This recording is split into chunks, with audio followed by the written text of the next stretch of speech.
Good morning to all and welcome inside Iceline in Westchester, Pennsylvania, the site of this weekend's ESCHL Conference Tournament. Bob Long and Lucas Freeman, he'll be along momentarily. We're excited for a doubleheader here this afternoon. As first, the Rhode Island Rams take on the Blue Hens of Delaware University in the 2 versus 3 matchup in the ESCHL. A lot at stake here this weekend. The ESCHL is one of the preeminent and most notable conferences in the ACHA Division I ranks. And so the thought is certainly more than one of these teams is going to have an opportunity to represent the conference at the national tournament. But not all of the 4 teams here today have done enough work to get an at-large bid, and only one will get that automatic bid.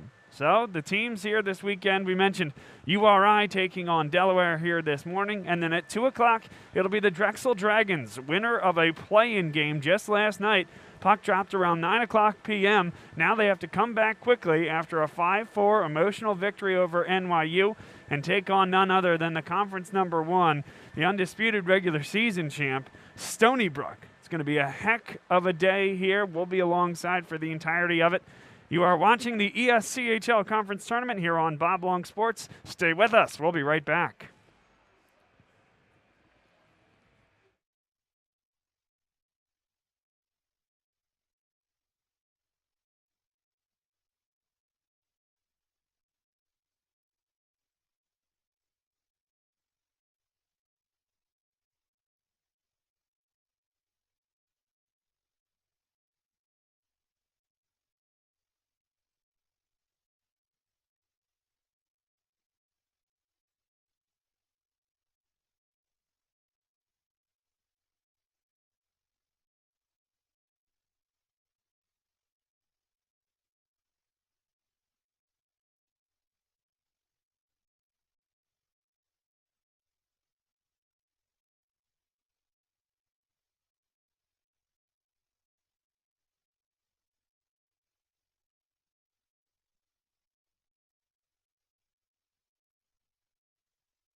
This is the ESCHL Conference Tournament here on Bob Long Sports. And now we bring you back inside Iceline Arena in Westchester, Pennsylvania. Bob Long and Lucas Freeman alongside. The entire conference tournament will be broadcast right here, the official broadcast partner of the league. URI and Delaware going to get things going in the first of two semifinals. We'll turn it over to the public address announcer now for the introductions.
Let's play some hockey. URI dressed in the light blue uniforms and Delaware in the white with the royal blue and the yellow stripe. Should be a good one here. By way of introduction, my name is Bob Long, and I'm the voice of Bob Long Sports. And during the ACHA regular season, we broadcast Drexel hockey every home game from September until late February. Alongside me, Lucas Freeman, four-year player at Drexel University and now my partner in the booth.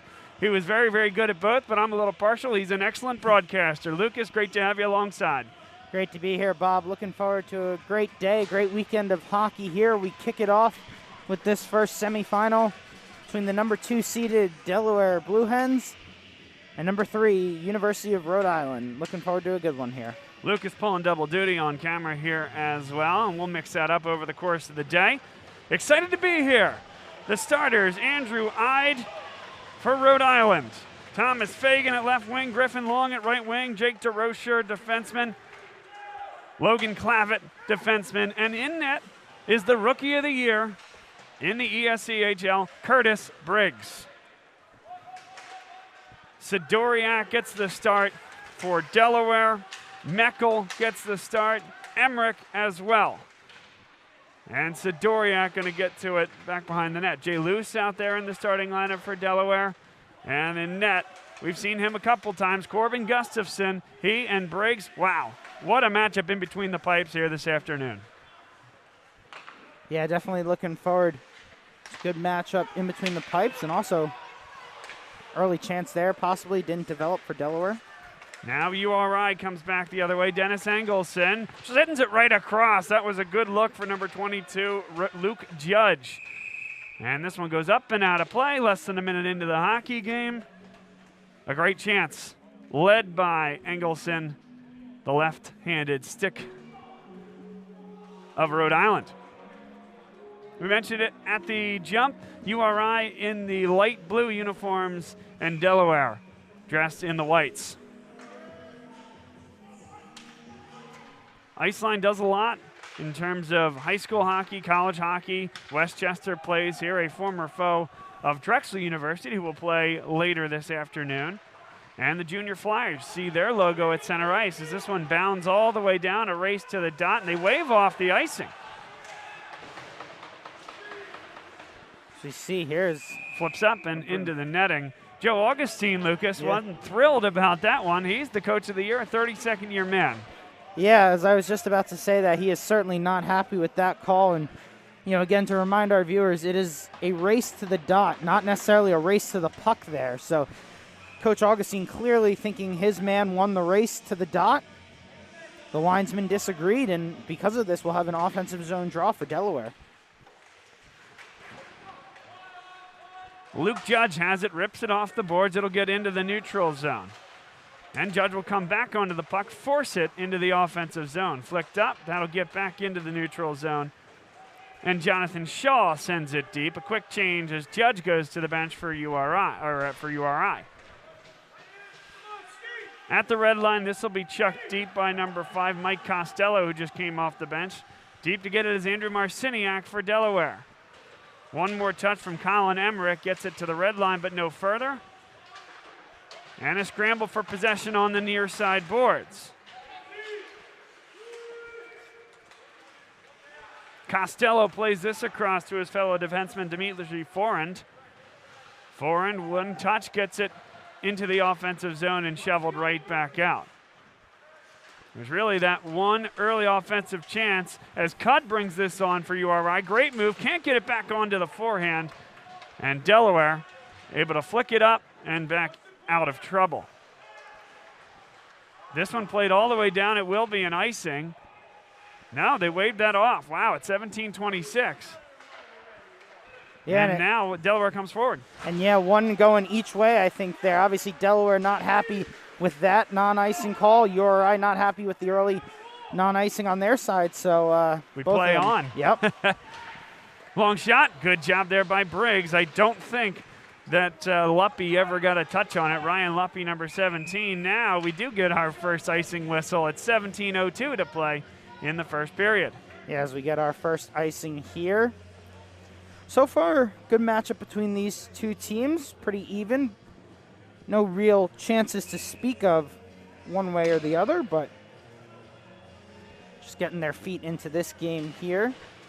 As I imagine URI made the trip last night. It'd be a long drive for them this morning, but assume they were here. And Delaware, I'm assuming, made the trip up just about an hour or so from their campus here this morning. That is correct, and Drexel will also make the trip today. The one interesting one is Stony Brook, who is making the trek this morning to get here. President's Day weekend traffic. We expect to see them for that 2 o'clock contest.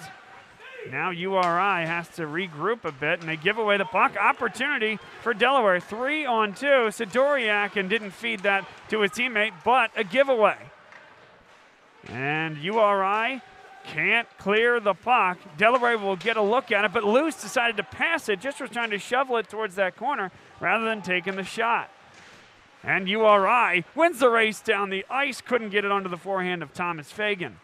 Fagan still working hard on the forecheck for URI. Backhands it right across. Dangerous puck in front.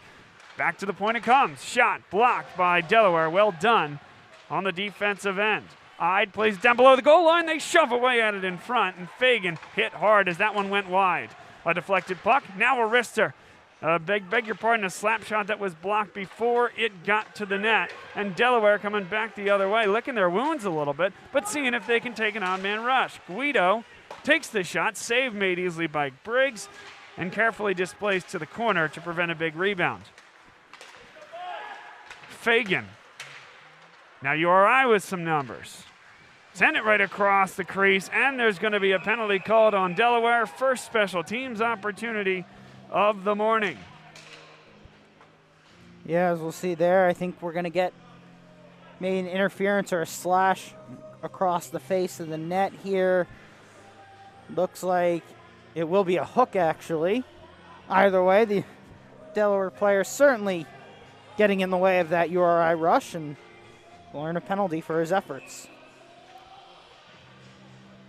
So 2 minutes on the clock. Going to the sin bin is Jack Zimmer. And Rhode Island will have the opportunity to set up the offense at the edge of the circle. Down below the goal line, couldn't find the teammate Luke Judge. Delaware can't clear. Ripped back down below the goal line by forehand. It'll be Engelson on it. Back to the opposing point. Costello, a shot, save made, and Corbin Gustafson covers up at 15 minutes exactly left on the first period clock. Yeah, good save there from Gustafson, as that was a little bit of a bouncing puck coming through some traffic as well. Good save, and about minute 40 left here.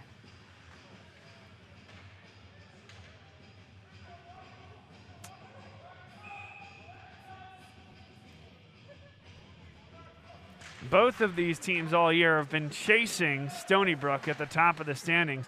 URI went on a nice run, won 2 very close games against Delaware down the stretch, but games that could have gone either way, and Delaware looking to earn a victory here today, get themselves to the conference final against the winner of Stony Brook and Drexel.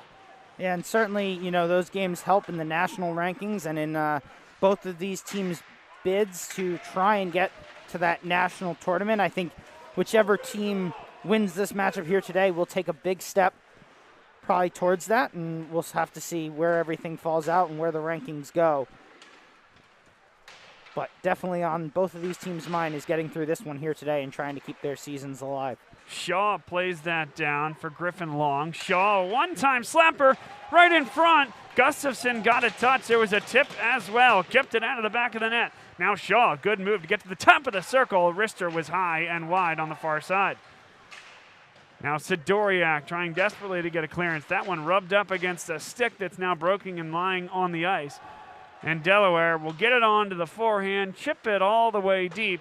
24 seconds left on this Rhode Island man advantage. 13:42 to go first period. A good move there by Jake DeRocher, who got it to the red line, sent it in. Delaware couldn't get the clearance, and now it's onto the stick of number 19, Jake Drowan. Delaware gets one more clearance, 4 seconds left, and this will exhaust the remainder of that power play. Mike Costello, he'll carry back now at full strength, though, is the Delaware defense. Flipped up into the neutral zone, no further than that. Harrison Chuma chips it in, and Hauk tried to get after it. This will come up well short of icing. Straubinger carries across the red line. He's going to carry it all the way into the offensive zone as Delaware gets a change behind him. See if he can hold the puck up. It'll make its way to Harrison Chuma, who sends this one deep and takes a hit for his troubles. Back it comes. There's the shot into the catching glove of Curtis Briggs. Not a ton has been asked of him thus far, but a good save as Gavin Holzer let it go from just south of the point. Yeah, and we'll see here just about 8 minutes into this period. So far, pretty even play. Obviously, Delaware able to kill that one off. And we could see a strong contingent of Delaware fans here today with us. Not so much from URI, but as to be expected, obviously, with the distance traveled between the two teams. I think you might see a similar outlook for the later game with Drexel and Stony Brook. Probably one team will have a good turnout. The other might be a little too far of a drive for now, but we will see how the day develops. That was an icing as it was chipped well south of the red line. Just an unforced error there by URI. So Delaware, Lucas, they've done the job early on. They killed off the power play. Now have an offensive zone face-off, and one of their best players, Gavin Holzer, in the face-off circle. Yeah, they were able to kill it off. I think they're going to, hopefully for them, try to flip play, get some offense going. A deflection by Jackson Shevlin on the shot by Sidoriak. A backhand comes right across. Dom Guido plays it down below the goal line. Holzer in the effort to get there, but Tetro is going to get it out of the zone, and now it brought forward by Jake DeRocher for URI. DeRocher does get it deep. Sidoriak back there for Delaware. Gives it away right in front. Oh, what a save. Corbin Gustafson. That developed quickly, and he had to be right there on that post. He sure was. Great play by the netminder Corbin Gustafson, and from what we've seen from him this year, Lucas, no surprise. Yeah, really great save there. What a nice job getting over to that post. Comes off its moorings just a little bit, but not enough to stop play, and he's able to cover the puck as well. And another shot and save. Comes off the stick of Griffin Long right after the face-off win. Gustafson 5 saves on as many shots. And back to play we go at the point. Blocked there by Delaware. To the opposing point, Shaw. That one got all the way through. Blockered away by Gustafson. Now Shaw, he'll decide to pinch. Good decision there as he fillets that one down below the goal line. One touch by Delaware, Harrison Chuma, and it comes back below the goal line. In the area now is Justin Barcelo for URI, but he can't come up with the puck. Excellent forecheck here, though, by the Rams. Not going to end up keeping the puck in the zone. Delaware flips this one right on to Briggs. He'll have to put that one in his pocket at 11:26. Yeah, good rush there from Delaware. They're able to get it up the ice. Briggs able up to the task, though, there, and able to make the save.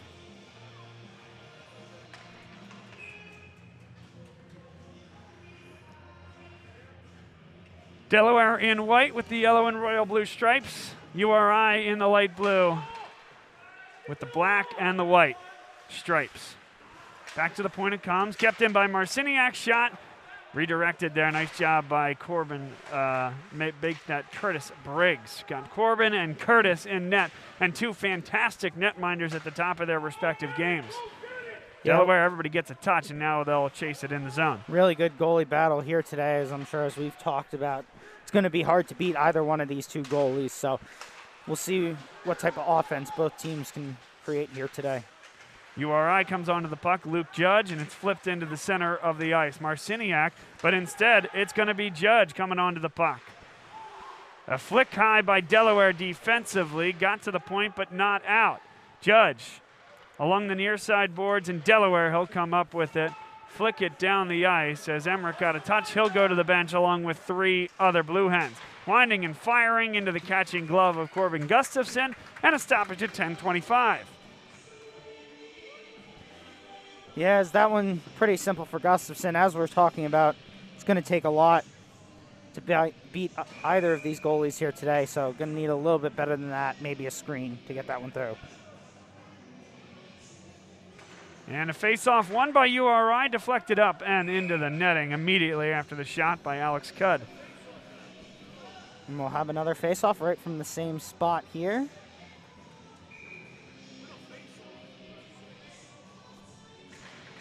And a face-off won again by Rhode Island, and again on a cut stick. Deflection right on net, and Gustafson makes the save. Deflection was there by Jake Drowan, and we'll get another look at this one. You have to trust your positioning there, and Gustafson's positioning was perfect. Yeah, really good save there. So we might catch another glimpse coming right across and back live, and another save by Gustafson. So some quick shots here off the draw. 10:14 left in this first period. You're not kidding. The shots read 10-6 in favor of Rhode Island, and they've also been the more difficult saves to actually keep out of the back of the net. Now a shot comes right on. I don't know that that was saved by Gustafson. Might have been tipped by one of his teammates before it got there. Now carried forward, flipped deep. That will wave off the icing. And Dimitri Forend back behind the net for Rhode Island. Sidoriak, long shot, jamming away at it. And I don't think that one was saved. It was high. Now a big rebound, big shot, and that was saved by Curtis Briggs in net. Off the shot by Ryan Rodriguez. And a real flurry there from Delaware, getting some really good chances. URI and Briggs were up to the task there, though, and this one remains a 0-0 game with 9 minutes to go here in the first. Dom Guido got a touch at the red line, so that'll allow Delaware to get a much-needed change. Gavin Holzer out there getting after the puck. A touch there and gets it into the neutral zone. Flipped right back on, blockered away safely by Curtis Briggs. Jake DeRocher gives the puck away. Dangerous spot here for Delaware. Can they shovel it back to the point? No, they'll try to shovel it deep. URI had a guy right there, but the forecheck keeps it in the zone. Meckel, and back to the point it comes. Shovel down below the goal line. It's Patrick Meckel again. Meckel on the deflection. Going down hard on the play was Ryan Burns. The official nearly did as well, but he kept his skates. Now flicked on, waving off icing and forcing Jack Zimmer back there to get it. He's the one that took the early penalty. And they couldn't get the shot off URI. Matt Tetro had a great look at it. Instead, now it's Delaware bringing it down the other way. Will Zimmer jams away at the wall. Marciniak sends it right back in. Jonathan Shaw, that's a really nifty play there to get it off the wall in the air to his teammate to avoid the Delaware stick. And now URI builds back the other way. Sent back into the neutral zone. Shaw at the red line, so he'll flip it deep. 8 minutes to go in this first period. Scoreless between Delaware and Rhode Island. This is game 1 of 2 here tonight in the semifinals of the ESCHL tournament. Marciniak jammed up with the puck, and it filters out of the zone. And now carried on, Brian Ostrander. Ostrander sends it right in front. That was a great shot. Another one comes across the crease. One save there for Curtis Briggs. The second one was wide. And now coming back the other way, Fagan. After one touch by Griffin Long, they chuck it deep. 7:25 to go in this first period. Now Ostrander on the near side. He sends it across, and nobody in particular takes a hit for his struggles. Dumped back in by URI. And we got wide open ice here, Lucas. Yeah, it's been going back and forth here. No team really establishing much pressure. Delaware had a little bit there, but for the most part, this has just been a back and forth first period. Luke Judge with the puck, avoids a hit by Meisinger. Luppy with it now, and Jay Luce has it for Delaware. Just whacked off the boards and possession traded. Mike Costello. Nice flip forward. They'll cross ice and has it onto the stick of Judge. Delaware makes the decision to go after the puck. Nice job defensively and a big hit laid. That's Jay Luce. Meisinger with it now. Yeah, as they'll try to get something going here. Sidoriak controls this one. Rodriguez able to get it deep. And I think they'll go for a line change here. 6:22 to go in a scoreless first period. Played along the far side boards. Rhode Island just kind of messing with the puck, and now they're not going to get a clearance, at least not right away. Now they do. That one hit a big cake of snow and basically stopped in its tracks. DeRocher. And Harrison Chuma lost the puck. He slides down to make sure he maintains possession. Leads to the clearance and potentially an opportunity. They are on sides. Gavin Holzer plays it back into the slot. A shot was blocked right off the stick. Big hit into the boards laid by Jake Drowan. As URI recovers there, able to get the puck out, but it comes right back into the zone. So like we said, this is just going back and forth right now between these two teams. And that is going to get out of the zone, forcing Delaware to touch up on the delay offsides. DeRocher. And that one's intercepted by Holzer. It is 2-on-3, but he sends an off-angle shot. Save made by Curtis Briggs. Back to the opposing point. That one was blocked before it got there. Good opportunity. Tried to lay it across. Good stick there by DeRocher for Rhode Island. Denies the goal-scoring opportunity for Delaware. We see here. Nice, Delaware gets it deep there, but not too far. URI controls it, but Delaware holds it in the zone. So Delaware trying to establish the focus of play has been down this side for a little bit now. Delaware trying to establish some control on the game, but that one blocked. Will go all the way down the ice. Yeah, Alex Cudd got in the area, forces Corbin Gustafson to play the puck. Now onto the puck is Colin Emmerich, and they'll rip it around the boards. Here's Jake Nema with the puck. Eyes up the ice. A touch there, so that should wave off the icing. I thought Emmerich touched the puck. And a particularly ambitious fan below us agrees. Yeah, and the Delaware fans looking for a no icing there, but unfortunately for them, URI will get an offensive zone draw here. 4:32 to go in the first period. Really good hockey game here, Lucas. The shots have flipped completely. Yeah, really good one. No real grade A scoring chances, I think you would say, for either team. There have been some good shots, but haven't seen many odd man rushes or anything where you're like, you know, they would want that one back. But nonetheless, a good game so far here. And that save there by Corbin Gustafson, the first registered save by Gustafson in about the past 6 minutes. So Delaware really has flipped things. It was a 7-shot-to-0 carry for Delaware until that save was made. And now Delaware comes forward. They have an opportunity on the puck. Nice job by Shaw. Shaw pushes that forward to Barcelo, and Shaw is going to get it back, but there was some miscommunication between he and Nick Ferraro. That forces a blocker save. Jay Luce, he pinched forward, sends it down below the goal line, and Shaw will come up with it. Plays that forward for Ferraro. Another one for Andrew Ide. He sends that deep. 3:29 to go in the first period. Still scoreless. This is the ESCHL semifinals here on Bob Long Sports. Delaware against Rhode Island. We'll see here. Delaware chips that one up. Delaware able to get it back. And now they do. You're right. Sidoriak. And fortunate that that stayed on side. A big hit there. Takes down number 8, Trevor Early. And this one's definitely getting a little more physical here between the two teams. We come towards the end. And Chuma tried to keep it in the zone. He did. Well, I guess he did not. It ended up in the Rhode Island bench. Yep, but for Delaware, it will be a face-off. It looks like they're going to discuss whether it is in the zone or not. Could be a big call, could not, right? Obviously, if Delaware is able to create some offense here, it is going to be in the zone. So Delaware will have an offensive zone draw with 3 minutes to go.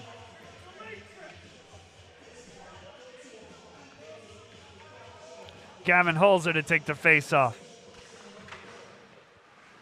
And the puck is looking for possession. Delaware got a shot on it that didn't get to the net. Now one touch, that makes its way into the bench. Joe Augustine goes scrambling there. Look out below as that one went up by him on the home bench. Yeah, Coach Augustine in his 32nd season coaching. And the coach of the year in the ESCHL. Looked for a little while like URI might have had an opportunity to, with a couple good results, as Gustafson makes the save to snag that first seed.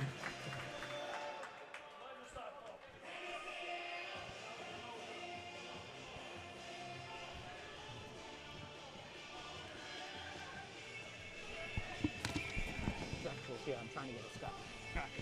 Let's get it after the period.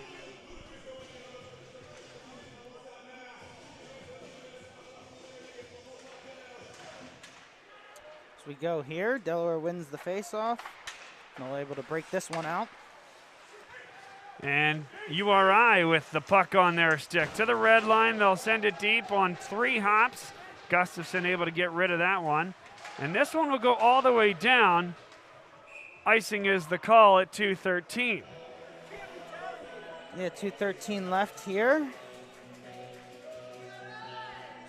So we also see both of our teams for the later game making their entrance today. Drexel and Stony Brook both arriving. Good to see the Stony Brook guys, particularly. I think Drexel can find their way out of Center City, but Stony Brook, a long drive. No easy way to get here from Stony Brook.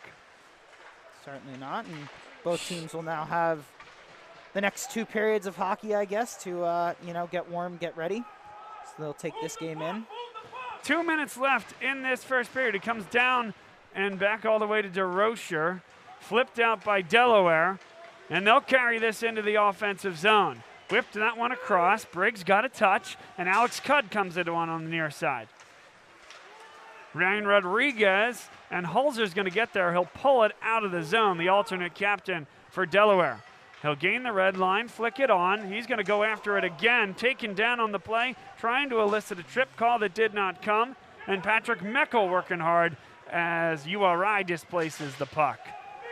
Back into the neutral zone. Marciniak.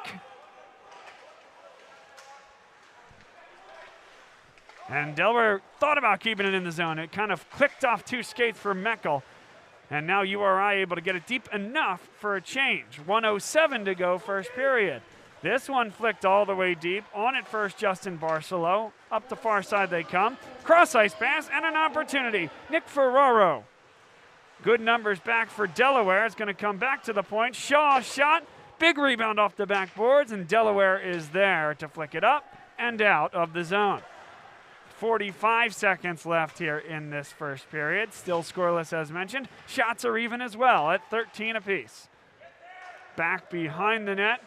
URI is going to get there first. Matt Tetro. Tetro, good move. Center right across the crease. Nobody was there on the weak side. And a Delaware defenseman went down. Came back up with it. Heck of a play by Brian Ostrander. Yeah, this one gets chipped across the ice. And they wave off the icing. 18 seconds left. Delaware working hard on this forecheck. Can they create an opportunity here? Ripped back behind the boards. Jay Luce is going to get there on the point. Sends it right on. That one was deflected, and it went just past the outside post. Sid Doriak now behind the hat.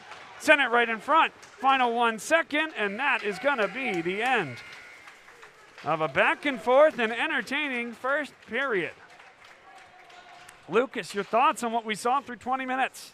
Yeah, certainly an entertaining period there. No goals to speak of. Like I said, no real grade A chances. A couple really good ones, as we almost saw one right there. But a good back and forth period, and both teams will go to the locker room now and try to regroup going into the second. Someone's going to try to take the early advantage here. We appreciate everybody being alongside with us here today. My name's Bob Long, along with me, Lucas Freeman, part of Bob Long Sports. During the regular season, we broadcast Drexel hockey every home game, and here we're affiliated with the ESCHL. Many thanks to Mike Santos for putting this all together. A wonderful tournament coming your way this weekend. We're the official broadcast partner of the ESCHL. Stay with us, folks. We'll be back in just a few minutes for Puck Drop in period number 2.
Folks, we welcome you right back into the broadcast booth. Commissioner Mike Santos is with us here on Bob Long Sports and the broadcast of the ESCHL semifinal number 1. Mike, first of all, welcome, and thanks so much for being part of this special day. Yeah, thanks, Bob. Thanks for having me here on the air, and we had a good first period to get things started. So it'll be a nice couple of days with 4 really good clubs. Sure should.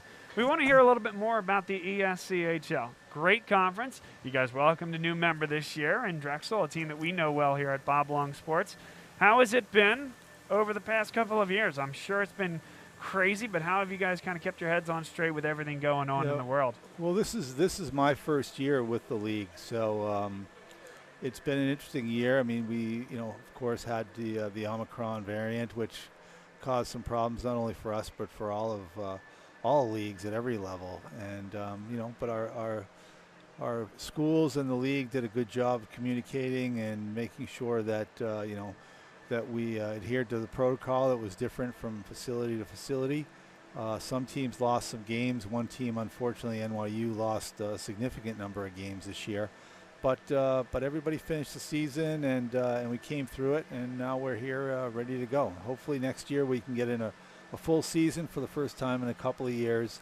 And it's nice just to be here, as last year we didn't even have a tournament because of the virus. Now, we talked prior to the game, and there have been some spectacular players, coaches, and goalies in this league.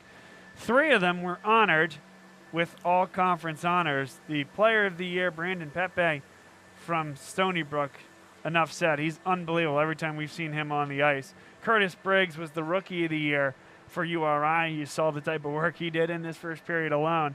And then Joe Augustine, 32-year head coach of Rhode Island. His resume speaks for himself. If you could touch on all 3 of those guys and what they've added to the league this year. Yeah, sure. Well, first of all, Brendan Pepe, I mean, he, for me anyway, he was hands down the best all-around player in the league and a great representative off the ice as well.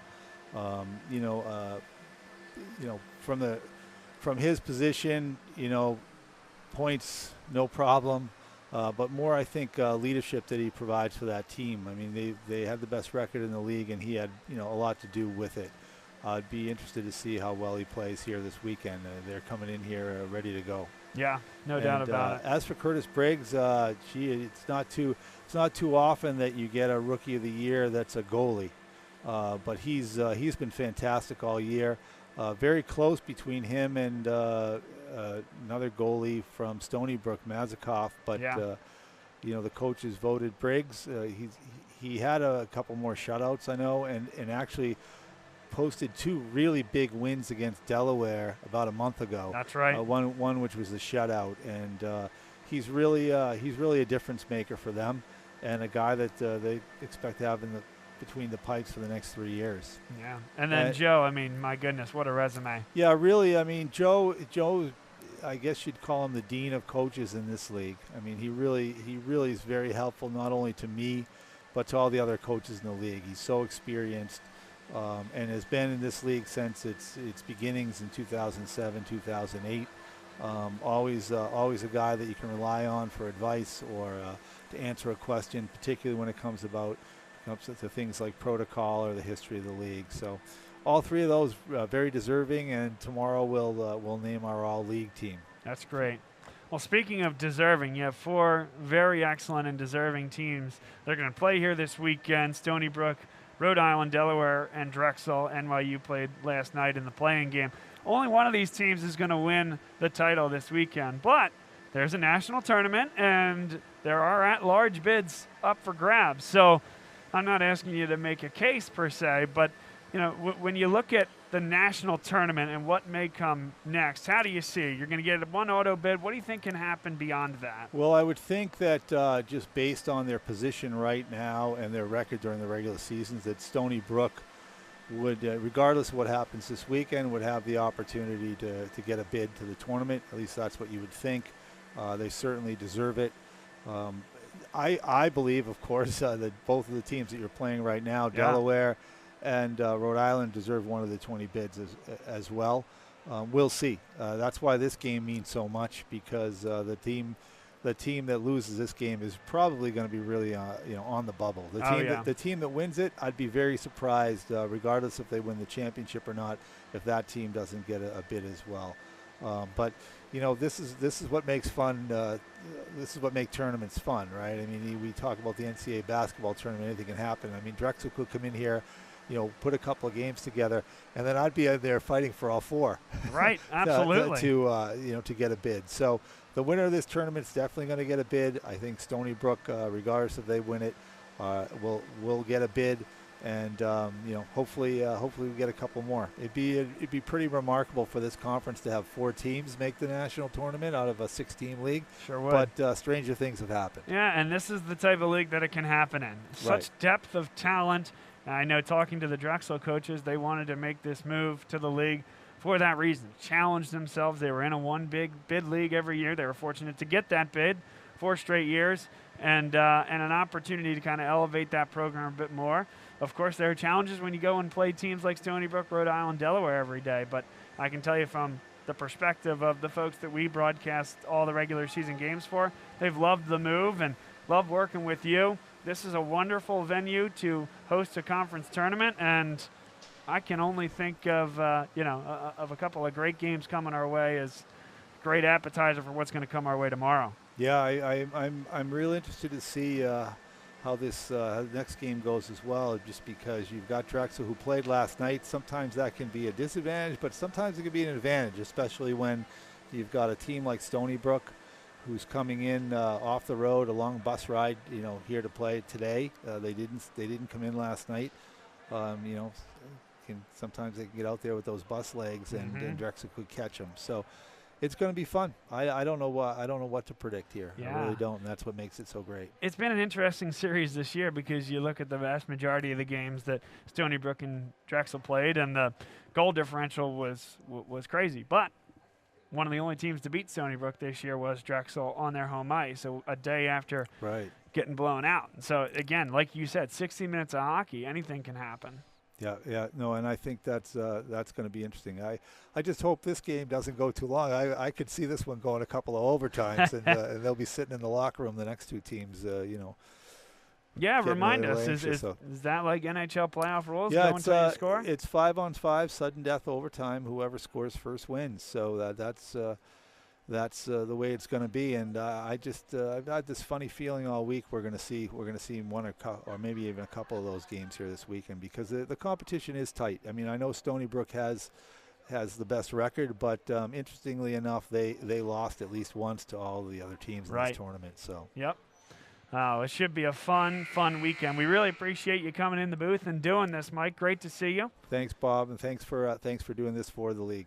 Pleasure to do it. That's Mike Santos. He is the commissioner of the ESCHL, our distinguished guest here this afternoon. We'll take a quick break and come back in a few minutes for puck drop in the second period.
Here we go, folks. Second period about to get underway right here on Bob Long Sports.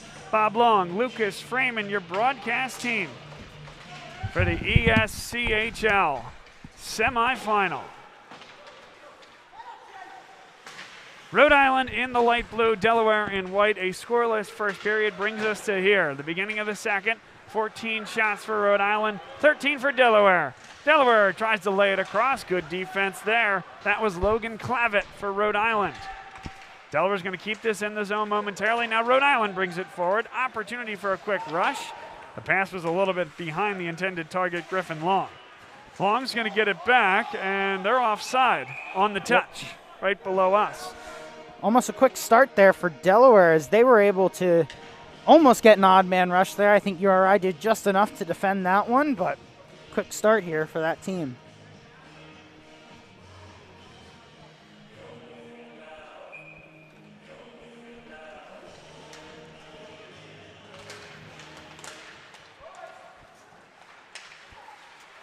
Delaware spins with this one. Emmerich on the puck. He'll flip it behind the net. Onto the stick of his teammate and into the neutral zone they come. And flopping down on the play, kind of got the puck stuck in the skates there was Jake Nema. He has that one there, just a little bit unlucky, but Delaware able to recover the puck here. And so far, they've been able to get this puck deep into the URI zone. Both teams with a long change this period here, more of a traditional bench style here at Iceline with the two teams on the same side of the ice, so both teams will have a long change this period. This one flicked up and out of play. The faceoff will come outside of the offensive zone for Delaware at 18:41 to play in the second period. We see here we'll have a face-off right in front of the Delaware bench. And Delaware able to control that puck.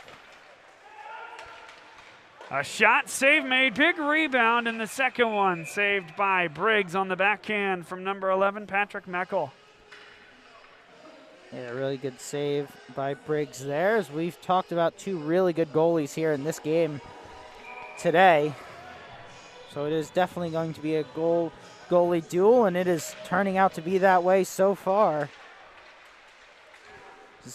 Just about 15 shots for both teams. No goals for either team yet. And URI couldn't clear the puck. Opportunity here for Delaware. Burns down below the goal line. And now they come back the other way. Luke Judge carries the puck very strong. Burns in the area for Delaware. They'll send it down below the goal line in the area, Dennis Engelson. And Delaware comes up with it. To the point and out. Touched up there by Dylan Weichelbaumer for URI. Another Blue Hen goes sprawling. Tried to chip it in. Good job defensively by Andrew Marciniak for Delaware, and it's sent all the way down. Long change for both teams here in the second period, Lucas. So a good job by Delaware to pump that one deep. Yes, Delaware is able, like we said, so far keeping the puck in the URI zone for most of this second period. Albeit we're only about 3 minutes in, but so far good control from them. And Rhode Island trying to get a change. Delaware trying to take advantage. Good chop of the stick. Mike Costello defensively. Not out of trouble yet, though. Puck's on Delaware's stick. Rammed into the boards, but the puck did get back behind the net. Delaware whiffed on a pass to send it in front of the net. URI comes back the other way, and they run right by Jay Luce. Now Jake Drowan. He's back behind the net. The puck comes forward. Into the slot it comes. Good keep. And Rhode Island carries back behind. Sends right across the crease. Nobody was there. A wind and a fire. That was high and wide. And a hit by URI. Puck wasn't quite there. No. Alex Cudd will send it deep. Certainly there. I was looking to the ref if that was going to be interference as the puck had gone by. But these refs are letting them play so far here today. 16:35 to go in this second period. Zimmer plays that one across the ice. Good look by Guido Rodriguez. Big save by Briggs. Had to go up high to get it, and the helmet came off of Briggs, so an automatic stoppage at 16:25. Yeah, big save there from Briggs.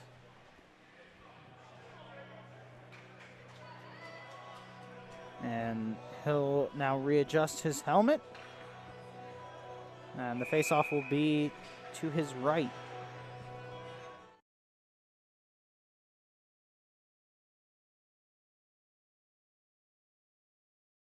Okay.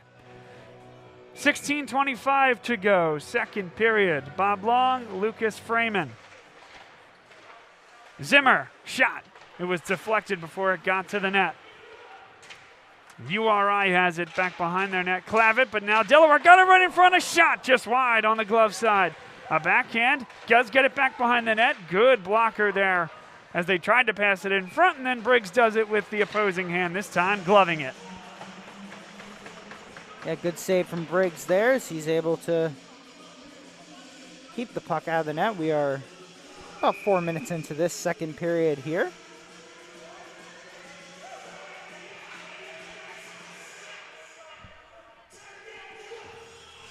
And that one goes up in the air. URI able to control that. 16 minutes to go in this second period. Still nothing from Iceline, the site of the ESCHL hockey playoffs. That one caught by Briggs, and he's going to keep it moving, but not before the whistle. Looked like he wanted to drop that off behind the net. Yeah, he seemed to be a little bit in between there. As one hand, he caught it, had plenty of time, was looking to play it, but then decided against doing that. Colin Emmerich in the circle to take the face-off for Delaware.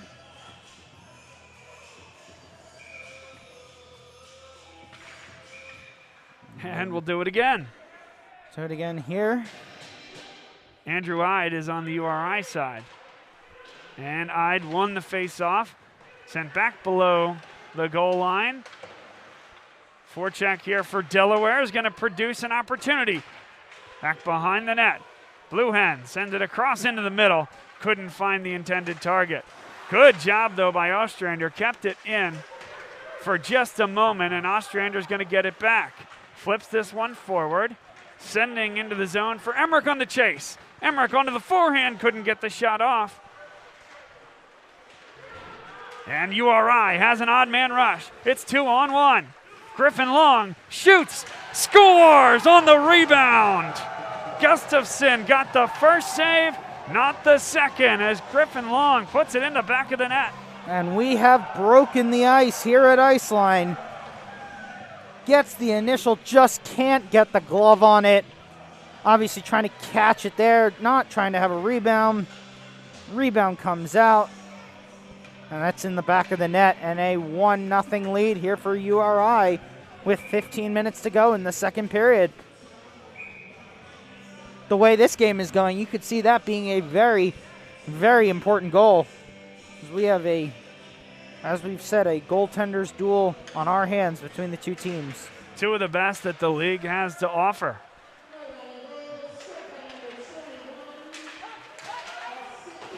And it was an odd man rush as well. We have not seen many of those, but a 2-on-1 for URI that led to that scoring opportunity. Ryan Burns shot. It was blockered wide there and to the backboards by Curtis Briggs. So Gustafson, the first to break. But again, made an excellent save on the first one. Laid out to dry there on that odd man rush like you said. Briggs still perfect at this point. For Rhode Island, 14:28 to go in the second period. And the Rams will carry it up the ice, get to the red line, and chuck it deep. First to get there will be Jay Luce, who whacks it along the boards. Nobody at the point, so out it'll go. Flipped across the center of the ice. And into the zone they come. Dylan Weichelbaumer, it hopped over his stick, so Jay Luce gets a stick on it first. Marciniak, one more touch. But somehow kept in the zone. What a great play. Yeah, and a great one there. Delaware could have been on a little bit of a rush there if that one was not kept in. So a really great play from URI there. And this one will come on net, and Briggs will cover it up at 13:46 to play in the second period. Flying along here. It was an 11 a.m. start. We still sit here prior to noon in the east. Yes, we're here so far on a good pace to go with this one. See 13 minutes left. And of course, part of, I'm sure, Mike Santos' thought there is we got another game coming up, scheduled for 2 o'clock. Alex Cudd lays a huge hit. And it looked clean from here. He stayed on his skates, caught him in the middle of the body. Certainly just the big hit nature of it makes it look not so good. 13:24 to go second period. That was a heck of a hit there. Really hard play. And Cudd gets it back on his stick. This time he trips on it. So Straubinger. Holzer. He got the touch, so no icing. Hits Jonathan Shaw. Holzer still had the puck on his stick. A trip takes down URI. I think that was inadvertent, and now out to the neutral zone it comes. Takes an odd bounce off that glass right in front of us. Good job by Meisinger to get back into the play. Now deep it comes. Gavin Holzer has the puck on his stick, has a man right in front, and they tried to whack it out of the air. That was Ryan Rodriguez, couldn't hit the soft toss. So Rhode Island comes back the other way.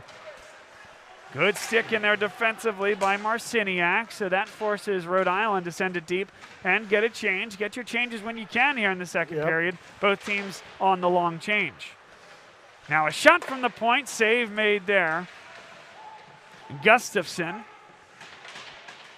And right in front, flicked away by Gustafson. Onto a Rhode Island stick. Back to the slot. Now to the opposing point.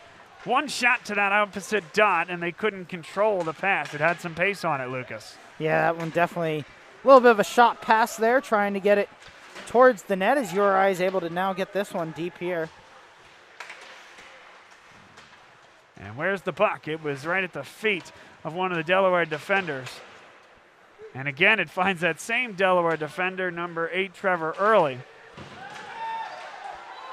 And they get it out of the zone, down behind the plate in a heap is number 12, Shane Straubinger.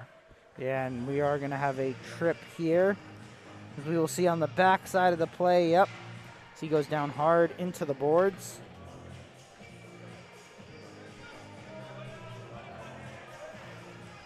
And Delaware going to have a great opportunity here to try and level this game up. They get a power play opportunity. To the penalty box goes Griffin Long. He's the goal scorer for Rhode Island. High noon here in the East. Welcome everybody joining us now this afternoon for the ESCHL semifinals here on Bob Long Sports. Bob Long and Lucas Freeman alongside. See here, Delaware is going to try to establish their possession. Yep, they get set up. Shot, big save, but a rebound in front, and the net, and the helmet comes off again. That doesn't quite fit Curtis Briggs' noggin now, does it? No, usually rare to see a goalie helmet come off. Now twice in this period here, so.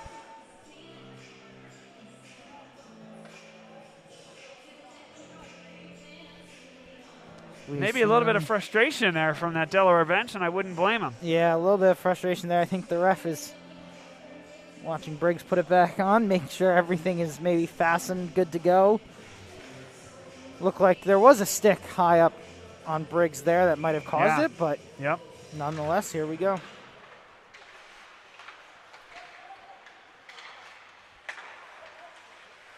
Guido plays this across.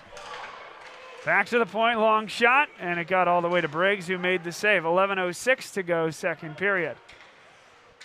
Guido's going to get it back, shoving forward from the point to the outside of the circle. And sent deep by Ostrander. Ostrander's going to get it back. Has his team at Sidoriak. Shot was wide. Back to Guido, right at the near side point. Sidoriak, Ostrander, right across in front, jamming away at it, and Briggs makes the save. 10:40 to go in the second period, and 59 seconds left on the Delaware power play. Yeah, and I think from this kind of farther zone from where we are, you can really get a good picture of the whole power play setup right now in the camera shot. You can see the whole zone. You see Delaware setting up there, and they're really, so far, able to get set up on their power play, although this one will get right out of the zone. Zimmer chops away at it. Delaware carries forward. Colin Emmerich. Everybody's on side as he carries on. Back behind the net, looking for help there. A great poke by Jonathan Shaw. And that'll find its way out of the point, all the way down, waving off the icing. Yikes. And Gustafson, I think fortunate there that there was nobody from Rhode Island. He hit that one hard. But a good job by Rhode Island to pressure just a little bit. Now Emmerich, he leads the break. Back to the slot. Long shot, they score on the tip. Delaware gets the power play goal. Yeah, and you can see that tip from here. We'll see if we can see it on replay. It's going to be Harrison Schumer with the goal going off the across, Jack Zimmer shot. There's the tip, and that one finds the back of the net. So odd man rush and power play. Those are the way that the two goals have been scored, and not particularly surprising the way these two teams have played. Very sound defensively. 5-on-5 hockey. It's just tough to get a goal. The only one we've seen is when it was an odd man rush on Rhode Island's side. We are tied halfway through the second period. This one comes right on, forces Briggs to make a save, and I think his helmet took a little whack there as well. Rhode Island shot off the side of the net. Delaware with the puck. Trevor Early flicks it along into the neutral zone, and maneuvering around a hit was Dimitri Forend.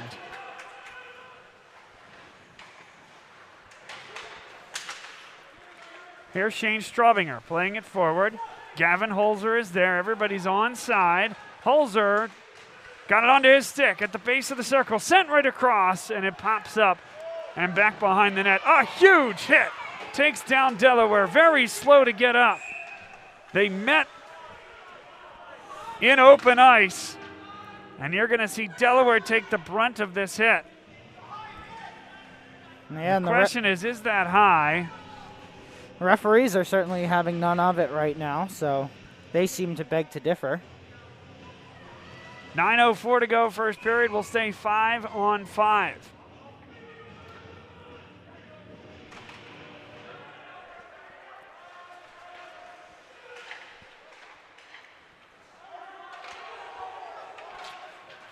And it's going to be an icing. There's your whistle at 8:54.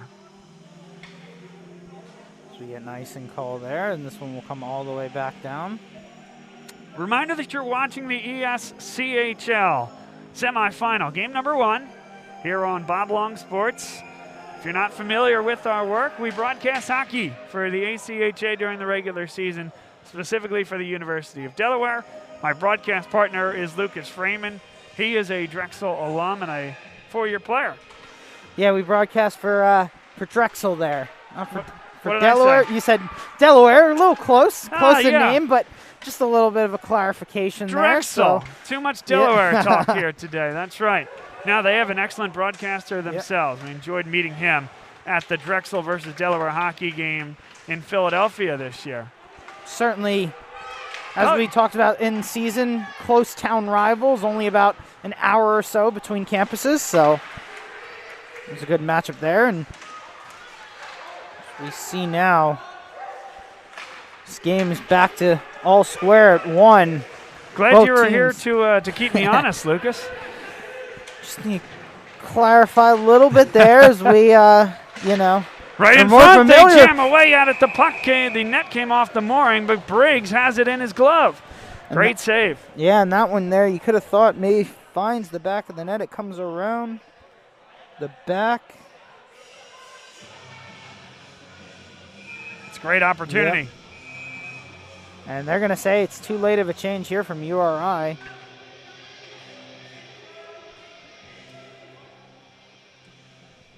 And Delaware, although it does say they're on the away bench here, they are the higher or lower seed, whichever way you look at it, the number 2 seed. So they do have the home advantage, which in hockey means you get last change.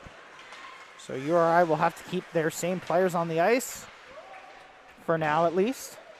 Emmerich got the puck on his stick. It's going to make its way up to the point. Zimmer plays this one across. Ostrander takes the shot through a screen. Briggs there for the save. 7:42 to go, second period. It's still 1-1 between Delaware and URI, and now a race for the puck. Who's going to get there first? It will be Delaware beating Nick Ferraro to the puck. Good skating that time by Harrison Chuma. Now Ferraro took down the Blue Hen. Ostrander comes up with the puck. Taken off the puck well by Andrew Odd. Got it back, though. Jams away at it. Briggs makes the save, and a big hit takes down Ostrander. Yeah. And there was a very clear behind the play. Just got under his skin there. He's trying to say, I sold it, but you know what? Why put yourself in that position? And a clear call there. And the referee sees it, and URI will go on the power play. It'll be Jack Zimmer to the box for 2 minutes.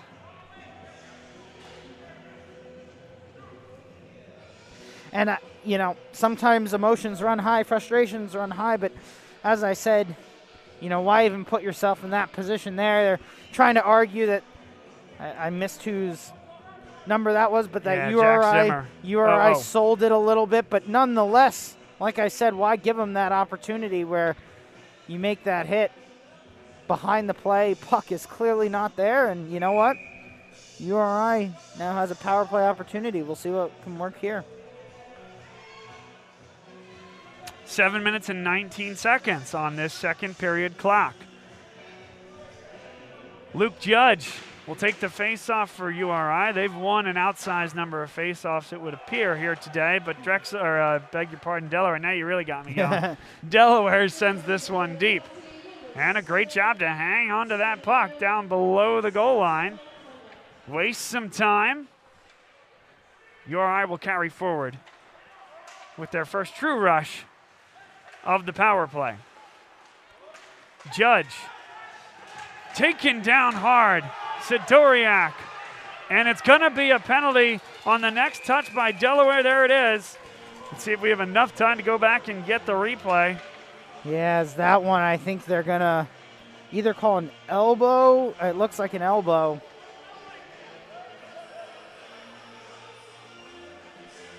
So 5-on-3 for Rhode Island for the next minute, 26 seconds. And what an opportunity in a game like this. With a 5-on-3, a 1-1 hockey game right now.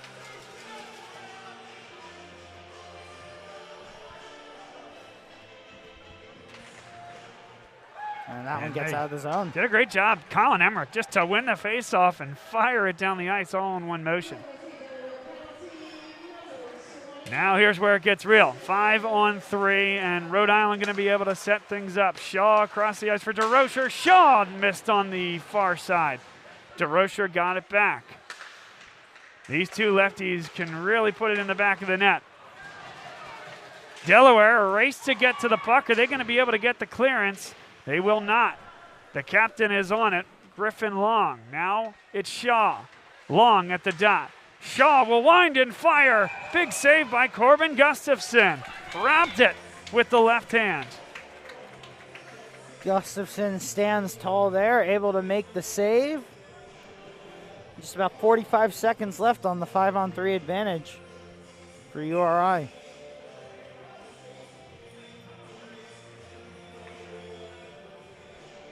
And what a momentum shift this would be. Long way from killing it off, of course. But about halfway there on at least the 5-on-3. Shot. That one caught the pipe and flicked up and out of play. The crossbar found a friend in the puck. And it didn't bounce down. It bounced up and away. Great opportunity. And certainly, as we're talking about, what a big opportunity here, because this is a really low-scoring game. Big rebound. Nearly put it in, Lucas. Yeah, and on a 5-on-3, you don't get many of these opportunities. And you see how much you can control the puck. And they that score! One, yep. Shaw gets the goal. I don't think there was a tip, but I know there were a lot of screens. Great offense there by Rhode Island, and they take a 2-1 lead over Delaware. And we'll see here as this one will come back to the point. Wide open shot. Just trickles through Gustafson. And they have a 2-1 lead and 57 seconds left on a 5-on-4 advantage. So we'll see what they can do here. If they could get another one, I mean, this could be a game changer to get a 2-goal lead here in a tight game like this. Like you mentioned, Lucas, that goal was scored 22 seconds left on that first penalty. So 50 seconds remain on the 5-on-4. Good move there. Carrying into the zone is Luke Judge. Judge down below the goal line, sends us all the way to the opposite point. Costello. The second power play unit is on forehand, and Costello. Patience here for the Rams. Forehand, he'll switch places. Rhode Island with some patience. 20 seconds left. Winding, firing. That was wide the whole way. Forehand will keep it in the zone. Onto the stick of Weichelbaumer. Down below the goal line go the Rams. Back to the point. Forehand. Shot. Rebound. Big opportunity in front. Weichelbaumer couldn't get it back onto his forehand. Delaware will get it out to the neutral zone, and the power play has been exhausted. So now 5-on-5 we go. Delaware gave up one. It was a big opportunity there for Rhode Island. Could have been 2 power play goals. Yeah, certainly a great opportunity there, but you know what, URI will take the one. I think that's a good wave off there, I think, Lucas. Yeah, that one, good wave off of icing there, but you know what, doesn't affect URI. They come right back down the ice with that one. ripped off the boards, and that one took an odd bounce, and it was because it hit the padding next to the scorer's table. Good recognition, and if the officials didn't recognize it, the Rhode Island bench certainly did. Yep, as that one comes off the inside there, so I think it will go all the way back into the zone. It seems like here, 4 minutes left in the second, URI has the pressure, has the advantage right now. Delaware seems like they're almost just trying to weather the storm. And a block by Delaware. 4 minutes and 7 seconds left in this second period. Harrison Chuma, he'll chip that one along the boards. And out into the center of the ice. Opportunity for the alternate captain, Gavin Holzer. He'll backhand. It'll get on to Briggs and force him to make a save at 3:54.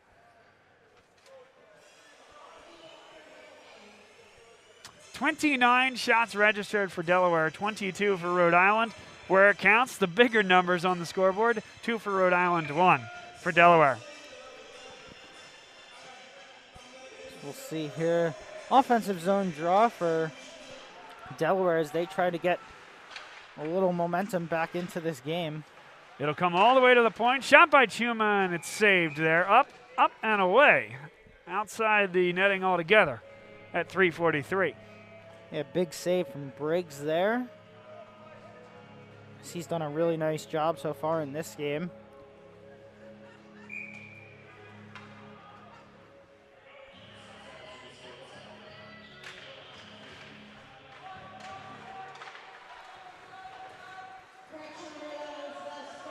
Zimmer shoves that one off the board. Shaw will get it back out to the neutral zone as well. And Rhode Island in the light blue. Delaware in the white. Go at it here in the second period. Shot goes high. Took a big bounce off the boards. Opportunity here for Rhode Island. Can they cash it in? Big save. It's a rebound in front. Gustafson. The puck is still loose, and only now do we get a whistle. Gustafson did not control that initial rebound. Atoned for it there, Lucas, and maybe took a little bump and bruise for his troubles. It definitely stood tall there as that one popped out right in front of him. Referee certainly gave them some time to play it. Did not blow the whistle right away, but I guess they saw the puck. Yeah. We certainly didn't. Able to stand tall there and keep that one out of the net.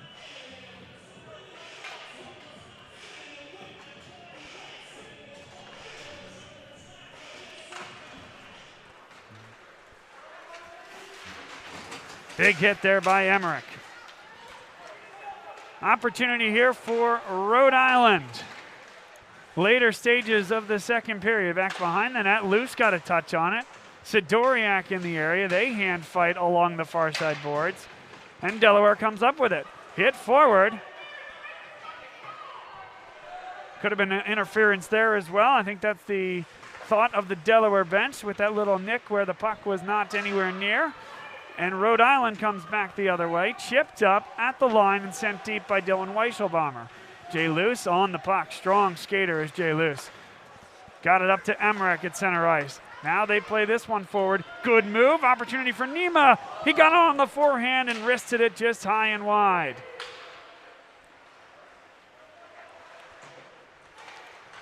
And now all of a sudden Rhode Island a little bit on their heels, Lucas. Yeah, and Delaware certainly turning up the pressure here, trying to get back into this game. A shot, big rebound. They'll fire that one just high with the wrister. And a nice hit there. Takes number 26, Dimitri Forehand, off the puck. Good hit by Trevor Early. Now Early goes down on the far side. They whack away at a bouncing puck, looking for some possession. Early, and he took down a guy with them. He didn't like the trip on the last one that wasn't called, and he's going to get called for the penalty at 1:41 to play in the second period. You see it right here, Lucas. Yeah, he drops the stick, and they just go at it. We'll see who they're taking here. I don't actually think it's Early. It's going to be on URI. Interesting, okay. And they're going to take URI to the box here. So that must have been on the trip indeed. The thing that Early wasn't happy about, that's what they called. Yep, so now an opportunity for Delaware to find themselves back into this game. They go on the man advantage now. We will see if they can set up their power play. Last power play, URI was able to kill it off. But this one, we will see here.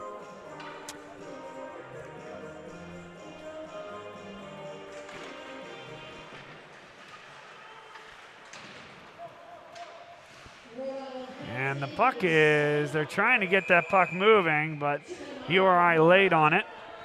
1:32 to go, second period. Just 9 seconds off the power play at this point.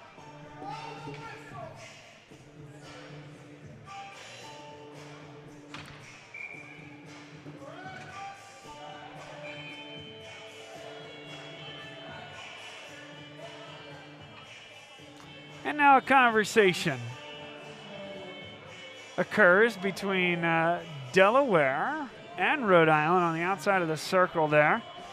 Griffin Long.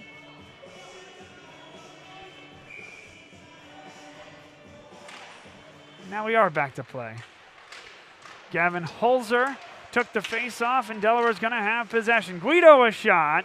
Big save. Had to get the shoulder up. Curtis Briggs, the Rookie of the Year in the ESCHL. Final minute 15 to go. There would be somewhere around 20 seconds remaining of power play entering the third if Delaware doesn't score in the next minute and 5.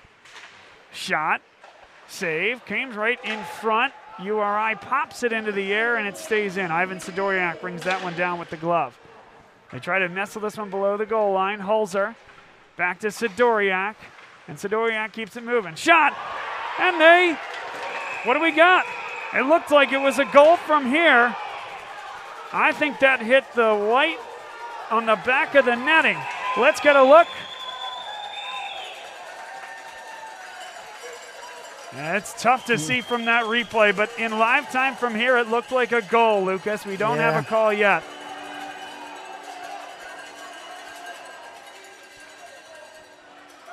Now the conversation occurs. Yeah. We don't have a signal either way, guys. Now we do. It's a good goal for Delaware. And I think that's the right call. They're going to credit number 37, Gavin Holzer, for the goal. And another power play goal, Lucas. Yeah, what a goal there. Is this one, URI is certainly not going to be happy about that. What did you see? I mean, I thought it was a goal. Yeah, it did look like it hit the back of the net and came out. You know, I honestly don't know why we don't have padding around that back bar kind of in these nets to hopefully prevent scenarios like this as they do with the middle bar and on the ice, but they are going to call it a goal. Certainly the angle at which it came out looked like it came from the back bar. Yep. Did not look like, you know, sometimes when it hits off the crossbar, it flies all the way back out. So, listen, the only thing you can do at that point is trust your eyes, and my eyes told me goal in live time.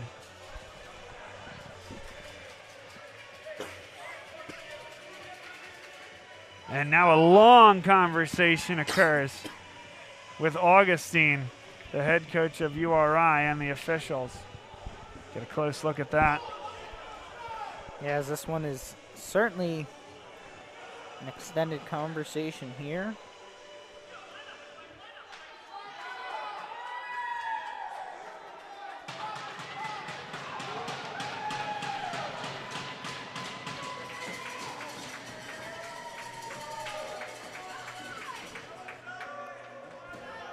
So 2-2 is the score after a long discussion.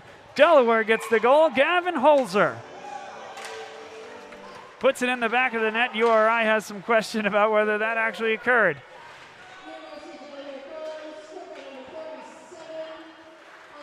Now do we have any more fireworks here? Griffin Long, the captain.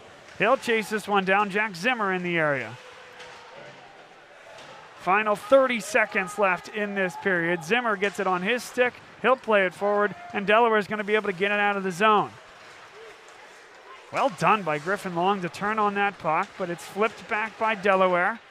Ostrander got it into the zone but lost possession. Final 13 seconds. Maybe a chance for one more run. It's Shaw, the defenseman, and back behind the play, a whistle. And it goes against Griffin Long. So he'll go to the box. A trip, I believe, will be the call. And Delaware most likely is going to take every bit of 1:50 into the third period on the power play. Yeah, if they don't, it will be a good thing for them because that means they've got another goal here. So most likely they will be starting the third with a man advantage, but we will see what happens in these 8 seconds here.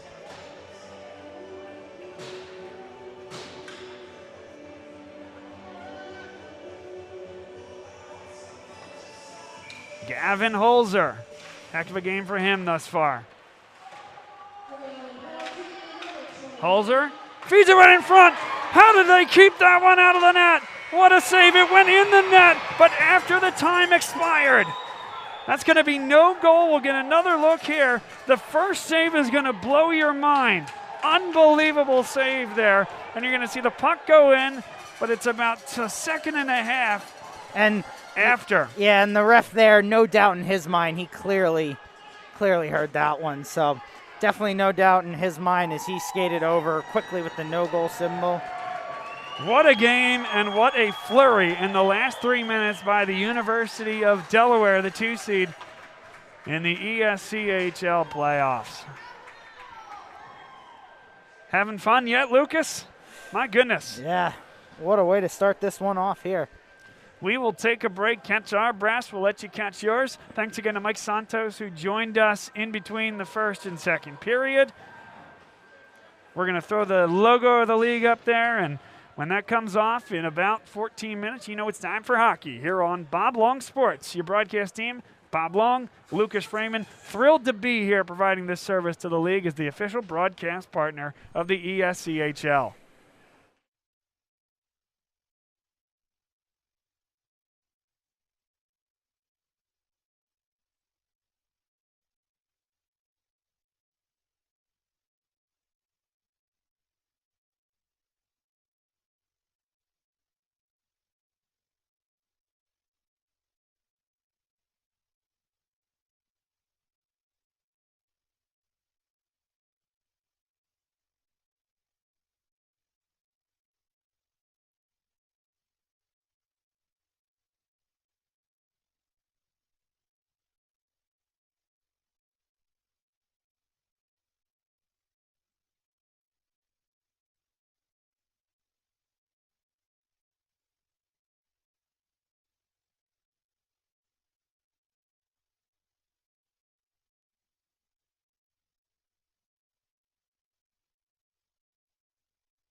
A spot in the conference title game on the line as we head to the third period here on Bob Long Sports.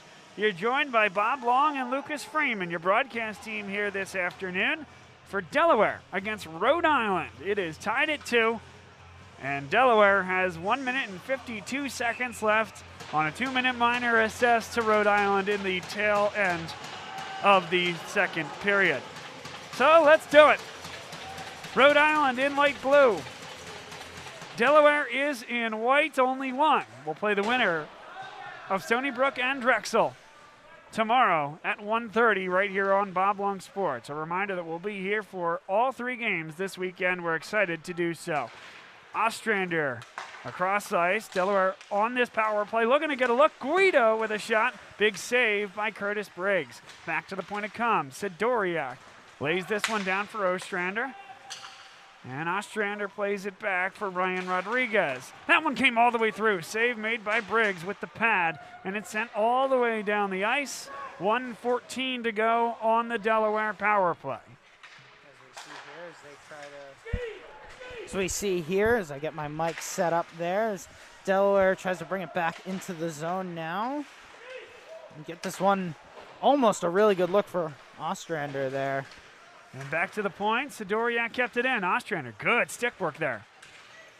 Laid off for Holzer. Holzer gets it back. He's had a heck of a game, and the save is made by Briggs.